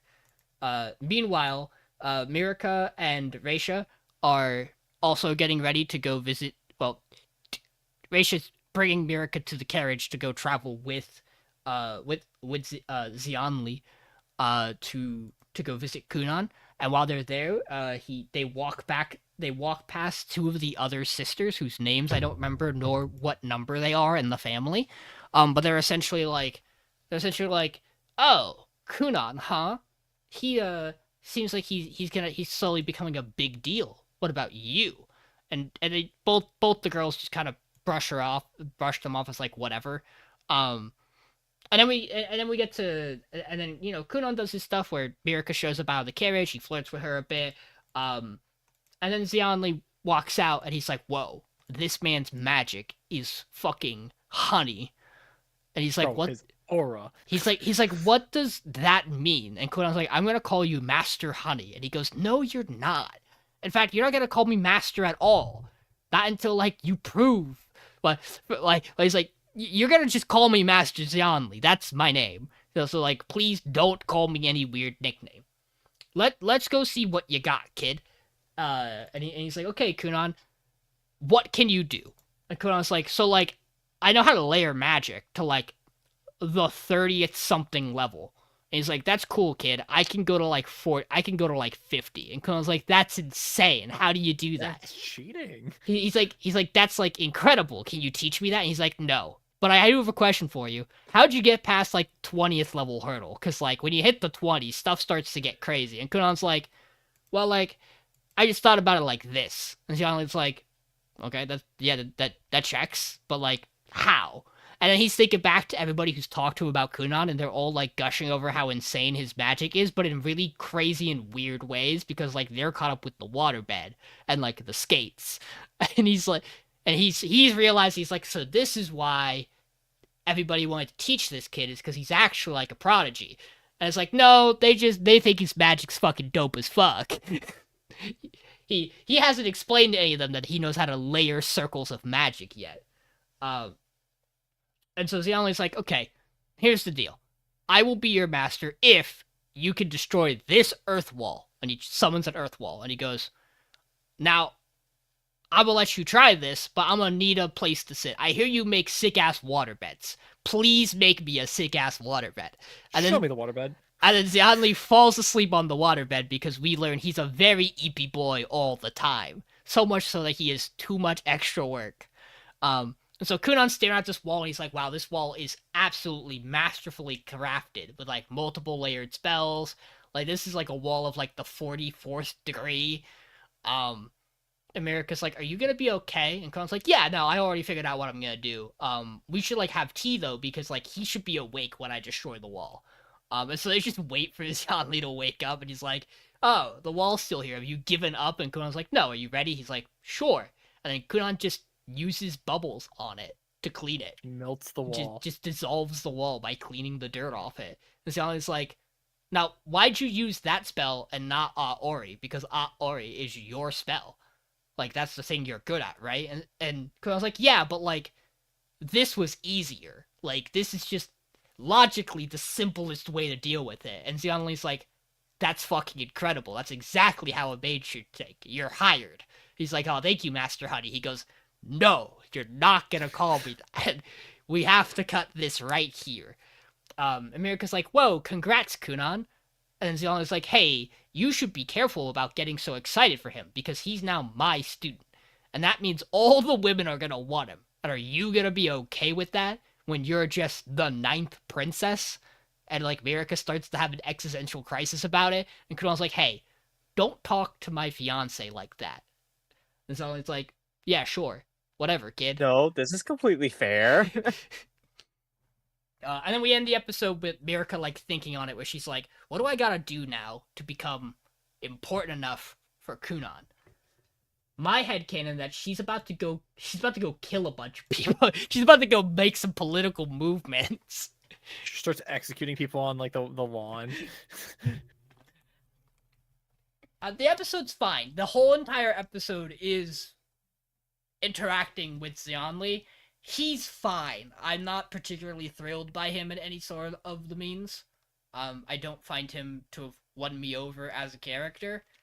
The layer, like, the magic layer stuff is very cool, as, like, from, like, a magic standpoint. Like, I really liked how open-ended the system seems, and how you could do a lot with it. I'm excited to see what they do with that, because I don't think this kind of show is going to ignore that. But I also don't really care about anyone in this show. Kunon's, like, fine. Like, he provides the bits for this show, and that's okay. Kunon is interesting because it's like there's times where you're like, it's literally that scene that they show at the dinner where it's like, oh, bro, he's so fucking cringe, and then he says something, you're like, nah, he's actually kind of cool, but then he says the next thing, he says something so fucking cringe, you're like, bro, I was just commenting, and he says something really good, and you're like, but he's really good at magic, and it's really cool, actually, and it's just like, it's this back and forth of like, I hate him, I like him, I hate him, I like him, I hate him, I like him. I don't know what I feel about Kunon being our main character. Because, like, sometimes he's the best, and he does some really cool stuff, and, like, the magic stuff's very silly, and it's a good time. And sometimes he's just a goober, and he's just a little too, like, cringe. Yeah. Like, he's a little too cringe at times. The more he talks, the more I dislike him. Exactly. If he just shut up and did the magic, it would be so cool. But he talks too much for his own good. There's, like, just straight up too much of him just flirting with his fiance and his maid. Too much for no aura fucking farming. reason. There's too much aura farming Yeah. going on. Actually, there's not enough aura farming going on. Tries. He's trying, and that's the problem. We've taught this child how to riz, and now we can't turn him off. The maid has done too much good work. She's done too much work. She needs to tone it back. It truly does feel like a bit where it was like, oh, what a funny bit you made that we can run for like 10 chapters, and then you get to chapter 20, you're like, we're still doing it? Oh no! Like, this is his character trait now. I thought it was like a chapter bit. I do like that this episode it introduces the idea that the fiance is now kind of on the lower part of the social ladder than he is. It's the most which is a really interesting neat thing yeah, the show has done. Like, actually really interesting. I'm like, okay, this is something, we have conflict in this show. And that was really the neat female to get. character that's the love interest has to do something. Yeah, Good. That doesn't normally happen in these shows. I know. It's like yay. Motivations for side characters. Awesome. Again, I like the way they do it. It's like, yeah, she's realistically a very minor princess. She was only she's pushed here because of the reason Kunon's allowed But because to of marry how into this valuable family. Kunon is, now it's actually Yeah. omega high tier. Yeah, like he can only marry into this family because his dad is literally best buddies with the fucking this other guy. And Or she the king only or- and she only got Kunon because he like seemed to be kind of a worthless kid who was just blind. And he was like the knight. He just happened to have like the trait, and he could be good, but like, if he's not, we'll give him off to the ninth princess. It's fine. Yeah. You Yeah, know, it's that's like a gesture of friendship with my buddy. Whereas Yeah. now it's like, oh shit, he's actually really good at everything. Oh, your stocks just went way the fuck up. Yeah. Michael made a comment where he's like, this show is actually a seinen because the jokes are too highbrow for kids. Like, we're running nepotism bits and kids don't know what the fuck that is. So the show's not gonna be dark, the humor is just for adults. The humor isn't even highbrow, it's just stupid. It's in a way that it's not quite child humor. I think of my bottom 3 shows, this is the one that could benefit the most in my head from 2 more episodes. Because it will really clearly tell me whether this show will, like, earn to stay, or whether it's like, no, you are done. Like, by 2 more episodes of this, I feel very confident I will know how I feel about Kunon. Because, like, what they do in the next 2 episodes with Mirika will decide whether, like, we are really gonna make moves in this show and do interesting things, or whether we're, like, just introducing stuff to, like, have problems seem like they exist. So, like, I don't really want, like, this show could go and I wouldn't care, necessarily, but, like, I'm more inclined to give this 2 more weeks than I am some of the other things that I'm not as happy about. Mm-hmm. The truth of this season is, I have a top 3, and I have a 4th show that, like, has a chance of nudging out the 3rd show. Like, it could maybe be in contention. And I have everything else. Yeah. Yeah. And, like, we sure do have a top 4. yeah. Mm-hmm. Guys, that was It's just very what much that off 4th center, show, believe it's it. just what the 3 and I was 4 like- is might change for people. We're not done yet, though. Because we Austin's gotta talk twice more. Uh-huh. It's okay. The first one is, I think, almost all of us can agree, a really good episode. It is a good Unfortunately. episode. Okay, so our teacher Lemon definitely, not. Oh shit! Hold on. A significantly worse Lemon. A significantly she's worse happy. Lemon, but still kind of a funny Lemon. God, some of the bits with her this week. Initially was like, nah, that sounds like too much effort, and also the school probably wouldn't approve it, but mostly because that's too much effort. And Shinobu's like, well, if this plan goes through, since you're the supervisor, that'll make you the really cool supervisor, and that'll make you the really cool teacher, so people will that'll make you like they'll make the students like you more. And she's like, I'm on board. The initiate Operation Lemon. And they're like, stop taking credit, you idiot. Shinobu And Shinobu literally says, "Your stocks will rise." and she goes to distract the gym teacher. Yeah. By just like kind of seducing him, just like distracting him. And they go out to promote the events. They're like, well, we're not getting quite the attention. Let's just like quickly change into these cosplays and just like visually appeal. And everyone's like, we love this. We love our cute girls. I'm in. And so they start. And so Shinobu starts broadcasting the confession, and the other 3 girls are just like standing there in the dark, just like, so I kind of have something to confess. do you guys have something to confess? And they're like, no, yeah, yeah, sorta, maybe. And they all just kind of want to make up to Arisu a little bit for just kind of like brushing him off and just like really shutting him down like quite hard in the initial stages of the show.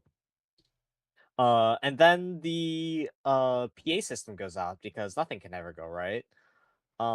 But it is actually resolved like quite quickly by by Arisu and Lemon distracting distracting him again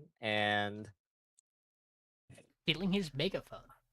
and stealing his megaphone, and Shinobu released the final confession, which is a confession from Apollo about effective. It's implied that it's Apollo that it's a girl that says, "Well, I kind of disappeared from your life 3 years ago, and I'm sorry, but and you were like my biggest supporter, and you know, and I love you." And Arisu's like, "This has to be Apollo.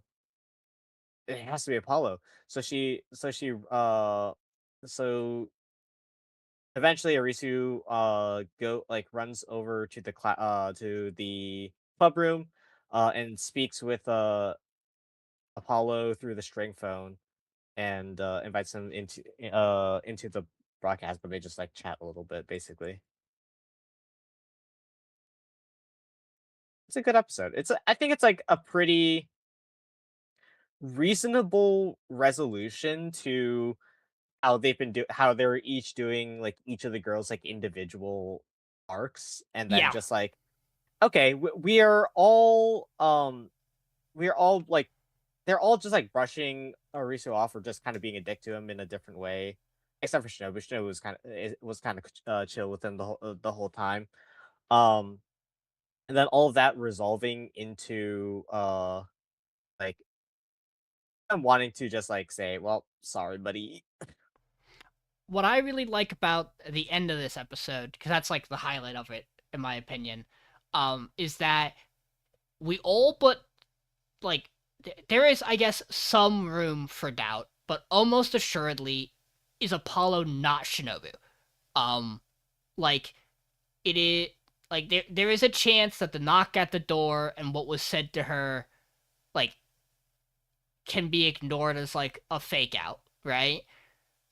But it feels pretty legit that it would be one of the other three girls if you are believing one of the four of them is Apollo.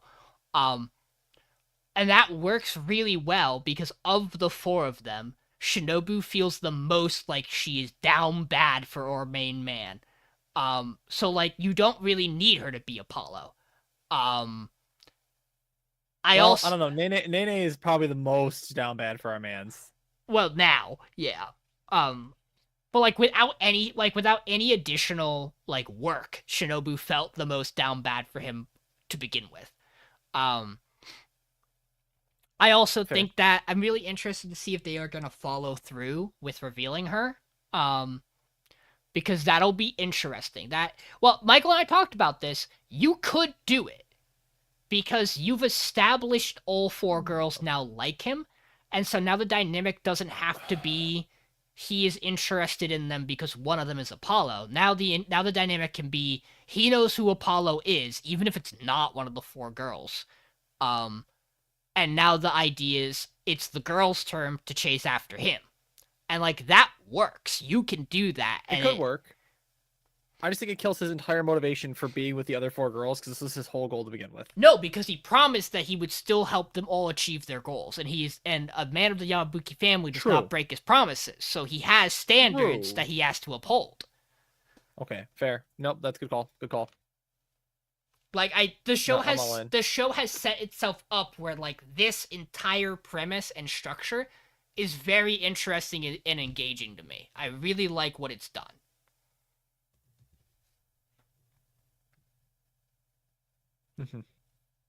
Man, Lemon fucking goes for it, huh? I also love the bit where Gawabuki helps her distract him the one time with the "Hey, look over there," and then he steals the megaphone. A UFO. I also think it's like an effectively funny bit where like basically um her justification and reasoning is whatever benefits her the most, even if it's contradictory to something that she's already said, where she like the staff is where like the kids are cleaning up and she's like, hurry up, the festival's not over until you guys are done cleaning up. And then the kids are like, and then the students are like, well, why don't you help us then? And then she's like, oh, I'm done being a teacher, the festival's over, so why would I? I also really like that the rest of the staff at the school are like, oh, this is a neat little fun thing to do. They're like, man, the gym teacher's gonna fucking hate this. Where it's like, legitimately, it's just one guy gatekeeping It's relationships. just one guy ruining all the fun, and all the other teachers are in the office like, oh, this is awesome. This is hilarious. This is cute. And he's like, how dare they engage in general Coitus. affection towards each other? Something that I think is really But then interesting. he thirsts the fuck over the fucking Yeah. teacher too. It's so funny. Something that I really like, and I have a headcanon for, is that we only ever see girls confess. Like, there are only ever girls lined up to do this love confession. And the second confession we get is to another girl, and it's the one where she's like, "I'm already in a relationship," and everyone boos because they're like, "Oh, how could you?" But in my head, I'm like, that was just someone coming out as gay right there. Because we have not seen a guy give a confession, or has it been implied that like it's been a guy yet? Besides the fact that one girl gets confessed to, so I just fully believe that it's only girls, and that someone was just really gay for that one girl.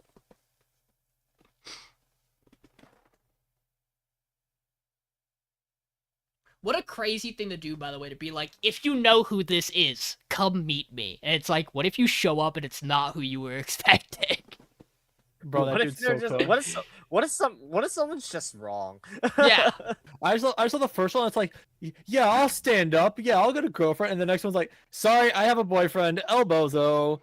And some guy in a corner is probably just like fucking sobbing. Or what if they say that, right? And they submit that, and they're still like in the building, so they hear it, but they don't hear the girl's response because she's like across the way in the courtyard. Yeah. So he's just sitting there for like 3 hours, going like, "What you say, bros? What you say?" And they're just like, Well, you don't want to know." it sounds like they delay it a little bit because, like, it might be like on backlog. yeah, like they give them some time so that you don't know who's what. I also, the other one I really like is just Snow being like, okay, this confession is someone defaced school property, and everyone's like, yo, you can't do that. What do you mean you're gonna have her confess to defacing school property? This is not the confession that I was expecting. That's a crime, bro. Yeah. And then everyone's like, yo, Yamabuki, what the fuck you got going on? That was like a crazy confession. Shinobu dropping the megaphone to do it is also very, like, because the read on that, and here's the reason why I think that it shows that it's not Shinobu who is Apollo, is because in my read of that situation is that is Shinobu essentially both going, okay, this is both the confession I was told to give, and also kind of my confession. Own. Yeah, which is why I really don't think she's Apollo. But no one's gonna read too much into it, so I can get away with it. Yeah. It also is... It's a little unclear how well people can hear her for that last bit. Yeah. I think the implication is they can't, so, like, it's weird, because, like, she just kind of stops. But he knows what she's saying because he knows the sign-off, right? Like, he's had this conversation before, essentially. I really like this episode. Yeah, that was really good. It's cute. Also, We don't get a ton with a lot of the other girls. Yeah. Because we do kind of just get all for the other three. It's kind of them all in a room. Well, there's a part where they all are like together, and they're all like, "Yeah, if only there was a guy we wanted to like apologize for, or admit something to, or say something about." And they're like, "Yeah, I got a guy. You know, I got a guy. No, I got a guy. I got a guy who kind of helped me through stuff, and I was kind of really cold to him. Yeah, I got this guy who's kind of helped me a lot. I through got this guy who's stuff. been helping me out. I want to say something to. I want to say something to him. I do wonder if all of them are fully aware that they're all talking about the same person, if they're all stupid enough to not connect the dots. Bro, I mean- it's a horror, man. anime. Truly, the best part of the harem is when they all realize that they are in love with the Are same guy. rivals. It's my favorite part of all the Bokuben gets significantly better when all the girls start to get cutthroat with each other, and they're like, no. Quince Mine. gets better for 4 of them. 4 of them get better with Quince. I'll die on that hill. All my homies hate Ichika. Ichika, dude, she actually All my homies 30-second hate rant. Ichika. She was like top 3 for everyone's list, and then stuff happens in it, and she drops to like fucking 5th on everyone's list immediately afterwards, and it's just like, damn, girl. Her acting stuff was all like really neat in the first season. She was so great until she was actually just the worst of the 5. Yeah, then she does some bullshit. Like that's how I know that Joey has like horrible Bad taste, is taste. because he was like, yeah, Ichika's number 1 because she's going for it. It's like, no, actually no. Speaking about bad anime takes, real quick, one last side tangent before we finish. I can't fucking believe that Otaku Anonymous clip where they talk about how they think Xylo's the weakest character in Sentenced to Be a Hero. My lord, dude, how? That's what that clip is that I posted. And they refer to that as being the Kaiju number 8 effect because they believe Kafka's the worst character in Kaiju number 8, which I also think is crazy. Also crazy. I get it. Like he is like Reno is maybe a little more. Yes, but Reno's maybe a little more interesting.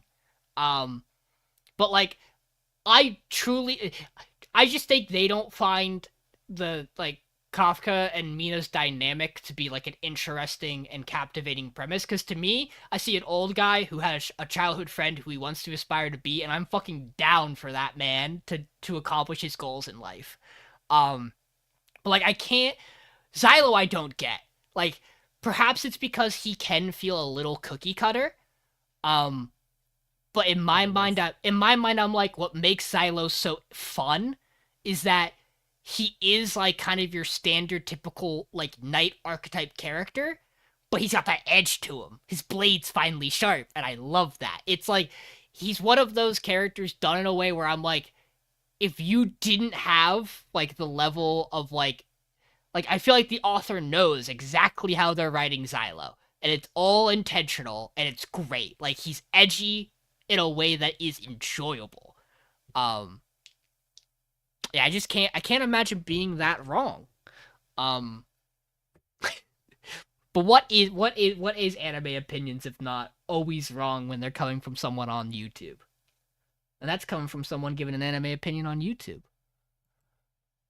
True. Yeah, but we're based and correct. So. Always. Anyway, speaking of based and We've correct, never been Austin, wrong about anything ever. Line the Yeah. holes up in their heads. we never picked a skateboarding show over one of the best rom-coms. I ever. stand That'd be by it. crazy. That would be Stand- crazy. I stand by it. What are you talking about, Sean? That didn't happen. I once again, John, There cannot was no express. Horimiya on Bossing Say. I once again cannot express the fact that everyone continually forgets that I am one of the world's biggest wrestling fans of all time, and so when you write your skateboard characters like wrestling characters, you're not gonna be able to pry that show from my cold dead hands. Also, it's gay. Austin. So cute girl in the hero's party. Yeah. There's a cute So- girl in the so- hero's party this week. She's around. There is indeed. There's indeed a cute girl in the hero's party. It's Yoki. Oh. True. Yeah, so Yoki, Sheik, and Cecilia are headed out to like a little bit of a distant village, because there's a bandit attack, so they need a little bit of healing, and The they bandits are go. coming. so they go and they heal, and they go and all heal, and Cecilia's like really healing a lot of people, so she's starting to feel a little bit weak, and Yoki's like, hey, don't overdo it, and then he's like, no, I'm good. He's like, no, you're going to sleep. Good night. And puts her to Good night. sleep, and lets her rest. And then she gets like mad at him, but he's like, yeah, I'm sorry. And she's like, yeah, I get it. It's fine. It's fine. Just don't do it again.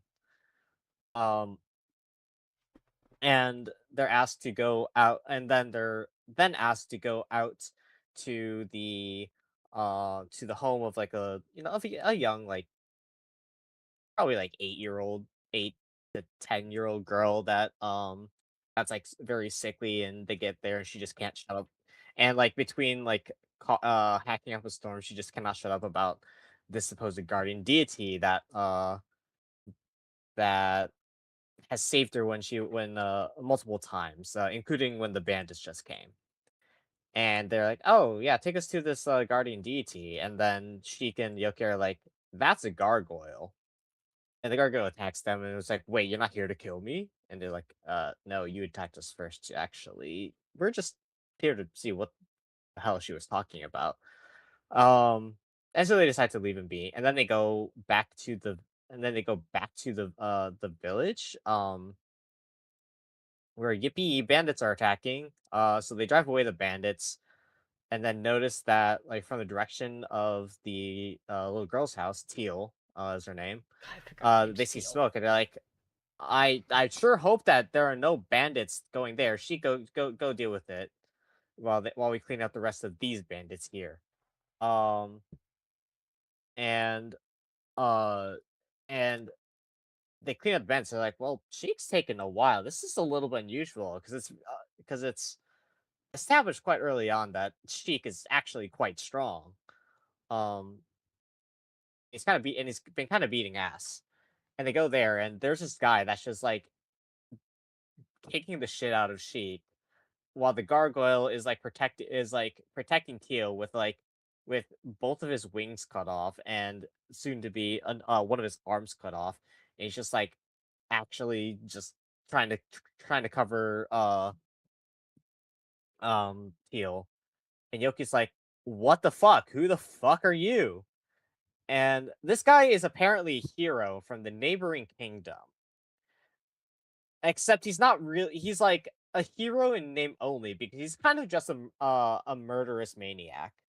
And he's killing the demon because that is his job as the hero, but also he doesn't really care if he kills Teal with it, because that would start a war, and he likes killing, and killing is fun, so he gets to kill more people, which is less cool.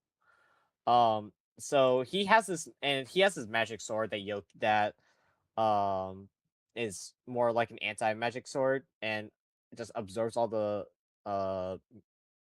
the magic that Yoki throws at him. But Yoki's like, "Yeah, what if I just like what if I just like overload this and surprise, it works." And then he shoots um at Yoki, and then it basically and he'll, in an effort to save the gargoyle, takes the shot for him. And Yoki's just like, "Well, now I got to deal with you." Like, actually though, and chases after him, who's running away, beats the shit out of him by going into demon form, and then drops him into a river because Cecilia probably wouldn't want him to die. Um, to kill him. And then they go and they heal and the gargoyle as best they can. Um and bring them back into town, where Teal gets hired as a maid at Cecilia's mansion. And the gargoyle, which was disguised as a sort of Buddha-esque statue, was not allowed to be in the mansion because it is a little bit ugly and grotesque. That's the end of the episode. Um, the the episode is fine. The action is most definitely it doesn't look great, to Except say for the one least. part. Except for one part where he kicks him in Demon 4 actually looks really good because they turned the budget on for that one They got one thing. Yeah, cut yeah. of animation. Yeah. But they definitely like gloss over the fact that like Heal was just shot. Yeah, we get that Cecilia is like a really good healer and probably just healed her up. But they definitely like gloss over that a little bit. I will say that like the knowledge that the point about like other countries having heroes, uh, which admittedly are inarguably at least are somehow worse than this country's hero Yeah. is very interesting.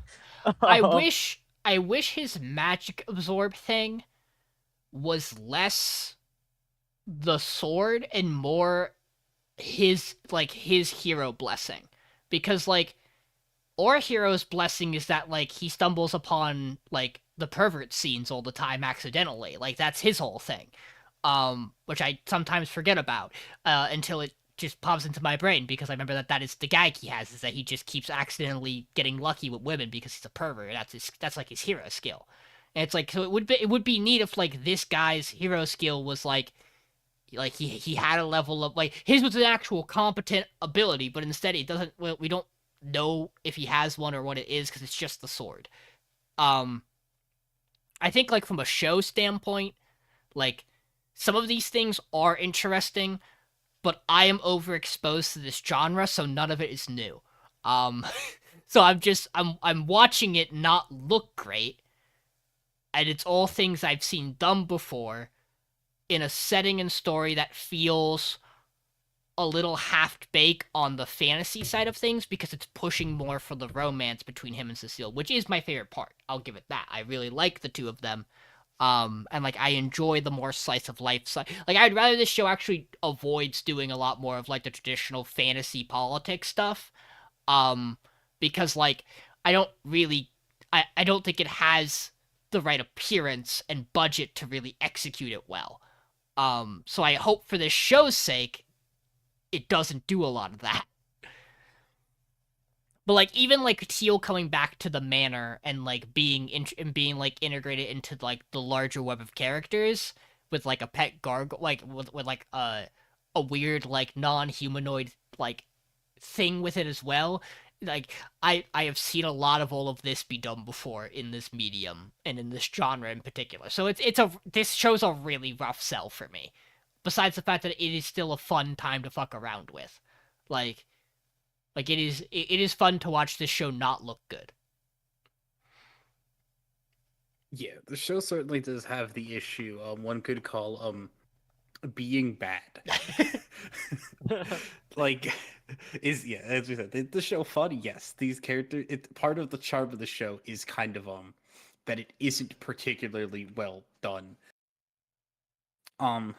But yeah, there are some like really annoying bits this episode. Like we have this like, oh no, Teal took the shot for it. Oh no, and Teal is just 100% fine actually. Also, you're telling And me he goes into this demon form, and it might be the worst looking demon form I've ever seen in a thing ever. It's so bad. Oh my god. You also And tell also me Yoki couldn't get in the way of that shot at Teal, or that he couldn't have caught up to the guy in his normal form. Like, this guy fires a shot at Teal. They're like, "Oh no, Teal!" And then they turn around and he's gone. It's like, dude. Well, I mean, it's not that he couldn't have like blocked the shot. It's that he dodged the shot and then didn't realize that the shot. You know what? That it was just like you're right. That it passed him and hit and went at the gargoyle, which then hit Teal instead. You're right. It's just my brain that may not be the easiest thing to see given how this show's action looks. Yes, yeah. I completely understand that. See, my thing with the show is that like I'm not sure if it was trying to just like intentionally be like silly by going over the top with tropes like Eminence and Shadow did, or if the show just is writing tropes and doing them in a way where they're bad but end up being funny because they're that bad. Given the show's name and genre it is in, I fully believe it's doing all of this intentionally. Because that is just like I truly cannot express to you as someone who has read enough of these, that like this is just the formula, right? I am honestly surprised that there is not a slave girl in this show. Like I mean that truly honestly. The fact that there is not a demi-human slave is truly incredible. It's also the fact that like it hasn't been revealed that like Yoki saved Cecilia when she was a young child from being attacked by bandits who almost did terrible things to her. Also incredible, it hasn't happened yet. Those are Well, like Sean, two... that's impossible because remember, this is an isekai. Yes, it's also an isekai, so that's the trade-off, right? So instead the big twist is gonna be that he's actually the real Demon King all along because it's been inside of him. That's how we're carrying this one. But that was like literally the bit is that he didn't kill the Demon King because then he would become the next Demon King because he was the next strongest. But he was demon or whatever. already the Demon King. That's He's been the truly Demon what King I believe the whole time because he's a Chunibyo. The demon's been inside him the whole time. In his right arm. I will say the Chunibyo bit is probably the best bit because it's a little new and refreshing. You're muted, by the way, John. No, I just haven't said anything Okay. outside of his eye. God, dude. The other bit I do really like because I do think it is a little funny is that he comes back in regular Yoki form and she's like, "You're bleeding," and he's like, "I know, I just teared my horn out of my head again," and she's like, "That's not good. You can't keep doing that. That's bad." Yeah, but no, like I choose. What will be an interesting experiment for me once this show goes, or I could do it You don't think before. the show's making top 3? True. Sean? Or I could do it beforehand. Is I am curious if the art style is intentional or not because I know this sounds crazy. There are some mangas that are just not drawn great. And so like there is an argument that stylistically, I say this as someone who loves Black Summoner. I love Black Summoner. I don't read Black Summoner for its art. Its art's not good. Its art is actually maybe abysmal. It might be one of the worst looking mangas I've ever read. And like I think about the anime and I'm like, there's some wacky, like it looks a little wacky and not like super incredible. And I'm like, but it captures the manga's shitty art style so well. And that might be the case with this too, where like there might be a panel of the one villager running away and he might literally be going, because that's what he does in the running animation. So this will be one of those fun ones where I'll have to go look to see just truly what manga looks like on top of it.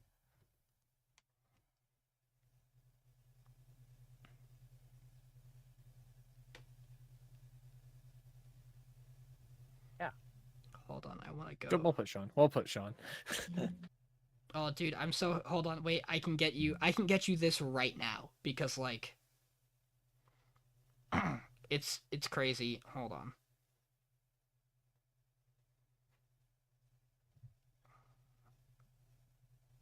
Give me like a good. Oh my god, I want to find something that's like Have an you guys actual seen manga my panel. cute Stardew Valiant blanket? Look at this. It's got a chicken on it. It's got the Junimos on it. I love this thing.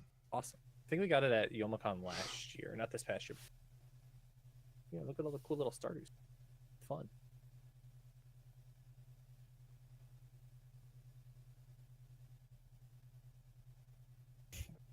Austin, did I tell you when I scheduled my draft league match this week? It's in 3 hours. Oh, BST person? They're in EU, yeah. They're like GMT 0, so they're like 5 hours ahead. And I'm like, I could wake up at a like afternoon, or I could just do it before bed since I'm gonna be up anyways. So I posted that schedule, and I probably saw a bunch of people just went, "Why is he playing at 5 in the morning?" But if I win this, I'm pretty much locked playoffs, I believe. Mason's gonna see this message and be like, "Why is Sean posting this at?" My schedule, by the way, Austin, it's also been free compared to most people. Yeah, Paro was complaining to me about like the fact that I mean, You like, got unlucky. yeah, Unlucky. like that's kind of the reason why I brought up the Swiss concept. like the Swiss concept because it's like it is a little bit egregious. It sounds like a good idea until you think logistically it sounds also just like unbalanced in its own way. And that like if I miss playoffs because like we're calculating our resistance and stuff, it's kind of lame, you know. Yeah. What in the yaoi hand? Dude, I Like, look at Why hand That so hand- big? that hand is so large. Why did they fisheye zoom lens the hand? it also looks like they don't have an elbow. It looks like their hand starts at their elbow. Dude, I truly cannot express to you that like every single panel looks like the characters are drawn exactly like this. To be Every fair, panel. from this angle, it don't look like I got big hands. That's true. Yeah, that's true. I do Oh, if got starts doing that. I do got the results in. This is a fun one. So shows that are completely safe, no slays: Fate, Sentenced, Journal, Polar Opposites, Tamons, Tune in the Midnight Heart. Shows with 2 slays, Kunon. Shows with 4 slays, Cute Girl in the Heroes Party. Show with 5 slays, Darwin Incident. That's right, we all killed it. We all not one of us could have tried to save it, but we all said I was tempted to just do the one, and I didn't think I would be the decide to get into a wheel though. You're like Sean won't kill it, it'll go to the wheel. Or you thought, no way everybody will also, no way 4 people are gonna slay Heroes Party. Look, 2 more episodes of this I think are totally fine. It'll be a fun thing to see happen. Because it is We gonna have watched be worse shows for longer. Back Arrow. Back there was cinema though. Back Arrow was peak. Space Cowboy, Mecha. Becker was the one and only time on this podcast I thought about just not watching a show and just pretending like fucking. I truly thought you Or did. Tommy. I truly thought you. Pull like I a truly Jack thought you Ryan didn't or- watch yeah. every episode of No, Back Arrow. I truly watched Back Arrow and it physically hurt me every that's time. right, your I didn't pay brain- the most attention to yeah, it. your I won't brain lie. just didn't register things at all for I was it. like, I just don't have things to say about this show, man.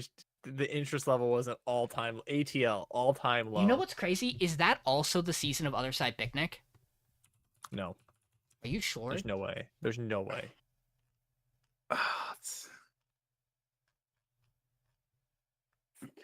Hold on. Oh my god, Back Arrows from 2021. Oh my god, Back it's Arrow's so long that- ago.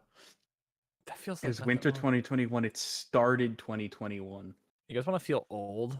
That was the Horimiya season. The first season I did the podcast with you guys was what, 2019, 2020? Were you here for JJK? Yes, Was that your first season? Oh maybe. I think JJK Akadama was my first season. I think. That's god, what a 2020. fucking season this was. Yeah. Yeah. Let's So this do is- it. this is Horimiya 6 and years of Skate. this. I'll Um, be 30 next year or this year. I start you. Scar on the Oh Prayer. yeah, no, I was Sean. I had a bid here. I was Okay, gonna go run ahead. Go ahead. because run it. because we have Horimiya and Skate, which you already do it, which you guys don't remember. That means this was the top I remember 4 Horimiya season. Skate. Yep. Because that means Wonder Egg and Komodo Jihen were there. Yep. That was the same season. Yes. as You Horimiya? are also Yes. correct that this was Other Side Picnic. What? With such peak bottom down into your dog shit like supposed kid from the last Dungeon Boonies was in the starter town and 2.43 Seiyun High School boys volleyball. Okay, club high school basketball is actually with okay. the absolute peak of we've ever had on this podcast. X-Arm was on that season. It's also Heaven's Design. Yeah. Heaven Design. Yeah, with Heaven's Design Team, Oh my Idly Pride, God. and I Start You. I'm gonna say Heaven's Design Team top 3 show according to everything else you said in that list. I'm just saying it. Yo, once. Okay. You're hold not on. 100%. I do. wrong. I do want to say. I can make an argument. This I is can the- make an argument for this it. is the- Komodo Jihen would take top 3. I was gonna say, for it. this might be That's the the only only thing. season. This might be the only season we were truly justified doing a top 4 because, like, I cannot express how if you did not experience this season or witness it happen, I truly cannot explain how Komodo Jihen is a better show than Wonder Egg Priority, and that should not be the case. Like No. it should not. Like, there is no. Wonder Egg was like a top 3 show in most of our lists for the first 6 weeks of the season. Yeah, in fact, I think Michael and I might still have even given it over Komodo Jihen I would love because to we see, didn't have the special yet. I would love to see like the My Anime List ratings of that show, and just like it hits like episode 8, and then just the fucking drop off. I want to. One of the things I want to do is just like make a it's like just like track like my anime list scores like as episodes come out and stuff. Yeah. And just see if like the community agrees with us when shows just take a dive bomb into hell. Yeah, I want you to know, by the way, the MAL score for Horimiya is 8.19. The MAL score for Skate is a flat 8. I would love to see the mouse score of Horimiya before like episode like 10. Because I think 9 is when they do the, little. Yeah. And so But like, that's probably where it peaked. You should know that Skate has the exact same rating as Quint Season 2. Season 2 of Quince was really good. Was that the... No, that wasn't the final season. No.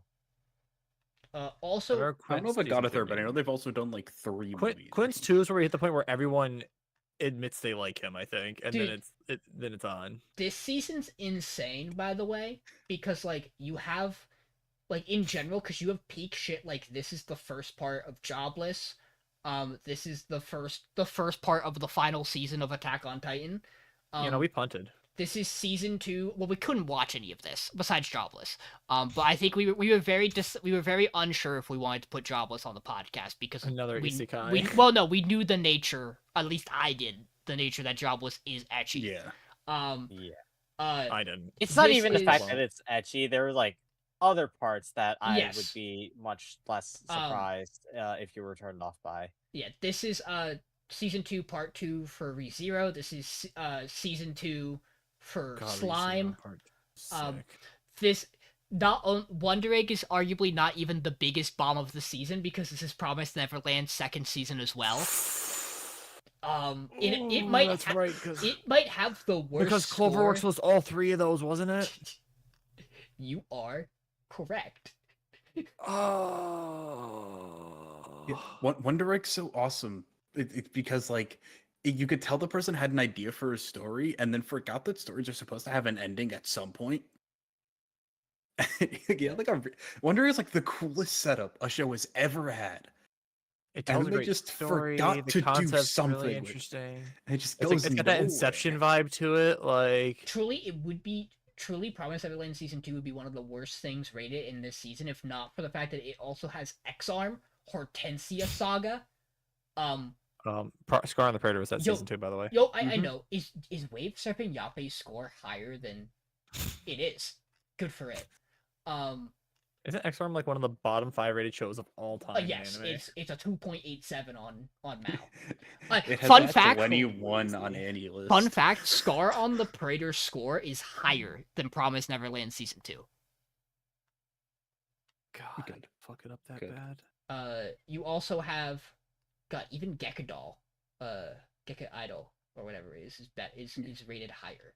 Even the Wixos season, even the Wixos Data Live crossover season is rated higher than Promised Neverland season 2. That's an insane sentence that no human being should ever have to say. That's rough, buddy. Shout out, by the way, for that season also having one of the sequel seasons for Orphan. Never goes away. Yeah, and what's crazy is that the next season has one of the strongest top 4s we ever had. I can't, in good faith, call it a strong top 3, because Sean, you may be able to guess what the bid is with us turning a good top 4 to a bad top 3. That was To Your Eternity season, Now, which means Saints stole its spot in top 3 with 86 and Vivi. Saints was good, first of all. It Second, It was. wasn't as good as To Your Eternity. second off, was it as good as the second arc of To Your Eternity? Because that's where it ended, at like 12. Actually, it might have carried over. I don't remember the exact timeline. Because I don't know if you're getting clouded by the fact it was a 24 episode season.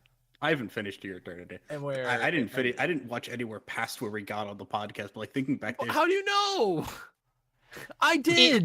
To Your Eternity, because I it's good. truly believe, I think we've had this conversation in the exact same way you feel about Horimiya Skate.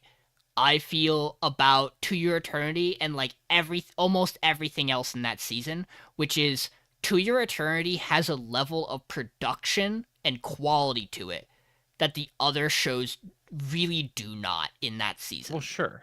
But that Um, doesn't mean it's a better show than, say, Vivi was. Well, As yeah, a holistic, like, 12 no, episodes where we would've gotten to the I'm not podcast. trying to argue that it should have been the number one show of the Horimiya, season. I think it's better than I- Skate was. I- And same timetable. That's my big argument. I definitely want to argue that. I still stand by the fact that I love Saints. I like Saints a lot. I think To Your Eternity is like, even where it stops is a stronger and better show than Saints for sure. Probably. I think To Your Eternity's biggest crutch is that it is an episodic arc-based show, which notoriously does really bad on our podcast. I think episode would that have been on? Like 8 or 9? It was like in the middle of the Goo stuff, and the issue was, again, I don't want us to fucking get derailed for even longer. It's fucking 2 a.m. But Sean wasn't there the week that we shifted from top 4 to top 3. And notably, it was me, John, and DJ, and none of us liked Gugu. He was by far the least interesting of the characters we're following. I missed DJ. At least at that point. And one of you really didn't like the first arc. I think it was you, Michael. I don't think you liked the first character. I think her name, yeah. Again, thinking back, it's one of those things where I go, "Damn, I was just wrong." You're like, damn, that's It's not But also you- one of those things. But you know what, Its Michael? first episode was also so good that it made everything else feel bad in comparison. Because its first episode is fucking peak. It is one of the greatest 20 minutes of anime that has ever existed. You know what, Michael? You're That was the allowed. first- Yeah. I was gonna say, Michael, you're allowed to have that opinion. You're allowed to make that mistake because everybody did you wrong seasons before that by voting Aizuken off before top 3, way Like, before fuck, top 3. It was at like 9th. Yeah, that or wasn't your fault, something. John. You weren't. It wouldn't have happened if you were on that podcast. That one's bad. That one's bad. That's what happens when you have 6 people on the podcast and 3 people can split a And vote one of them that is hard. Dylan leading a charge. Again, do I think Aizuken wins that season? Probably Maybe not. I don't fucking remember what else is in that season. But Well, let's find out. It definitely has a really strong contender for it. All right, well, we can okay. yap off the Winter podcast about it 2020. in case some Winter people want to go to bed like Austin. okay, no, I Goes Dorohedoro takes number 1 that season. I still think that is a very clear Dorohedoro wins. Yeah. Dorohedoro and Id are the 2 big Toilet ones. Bound, It Invaded, Somali. Dorohedoro. Fucking was Somali. good. Somali was the top 3. Smile Down the Runway, Bofuri. Yeah, so our top Rikei 3 Koi. that season was Id, Dorohedoro 1. It was Dorohedoro, Id, and Somali. I'm Somali, pretty sure. which none of 'Cause us I want were. to say top 4. Yes. The 4th was Bofuri. Bofuri, yes, which Um, a lot of 5th, I think, was Inspector. we had a really strong We argument. really disliked Science Fell in Love, so I tried to prove it. Which realistically was, we were a bunch of action heads on the podcast at that point. That show's probably fine. Rikei Koi season 2 was like ass. Rikei Koi season 1 was fine. Yeah. God, that was also the season with fucking Plunder, I didn't which like. means it's I also didn't the one like with Orphan. Inspector. I enjoyed Inspector. That was Pet. That was Pet season. Yeah. Which and Orphan, that was the season that Orphan made it. Orphan made it like 6 weeks in because we kept voting off other shit before it. Yeah, because what would happen is that people thought Orphan was bad, but another show had a really bad episode, so it just got taken out backward before Orphan was allowed to. I was able to keep making arguments of is Orphan really that bad? And Alex was like, yes, Sean, it's revolvers. Do not spin right. It's just, very funny. Okay. Does anyone care about about now that it's off the podcast? Wait, are we off the air? Here, give me a second. Have a good No, night, I've been on everybody. We will this see whole you on. We will see you on the 28th of February for a. I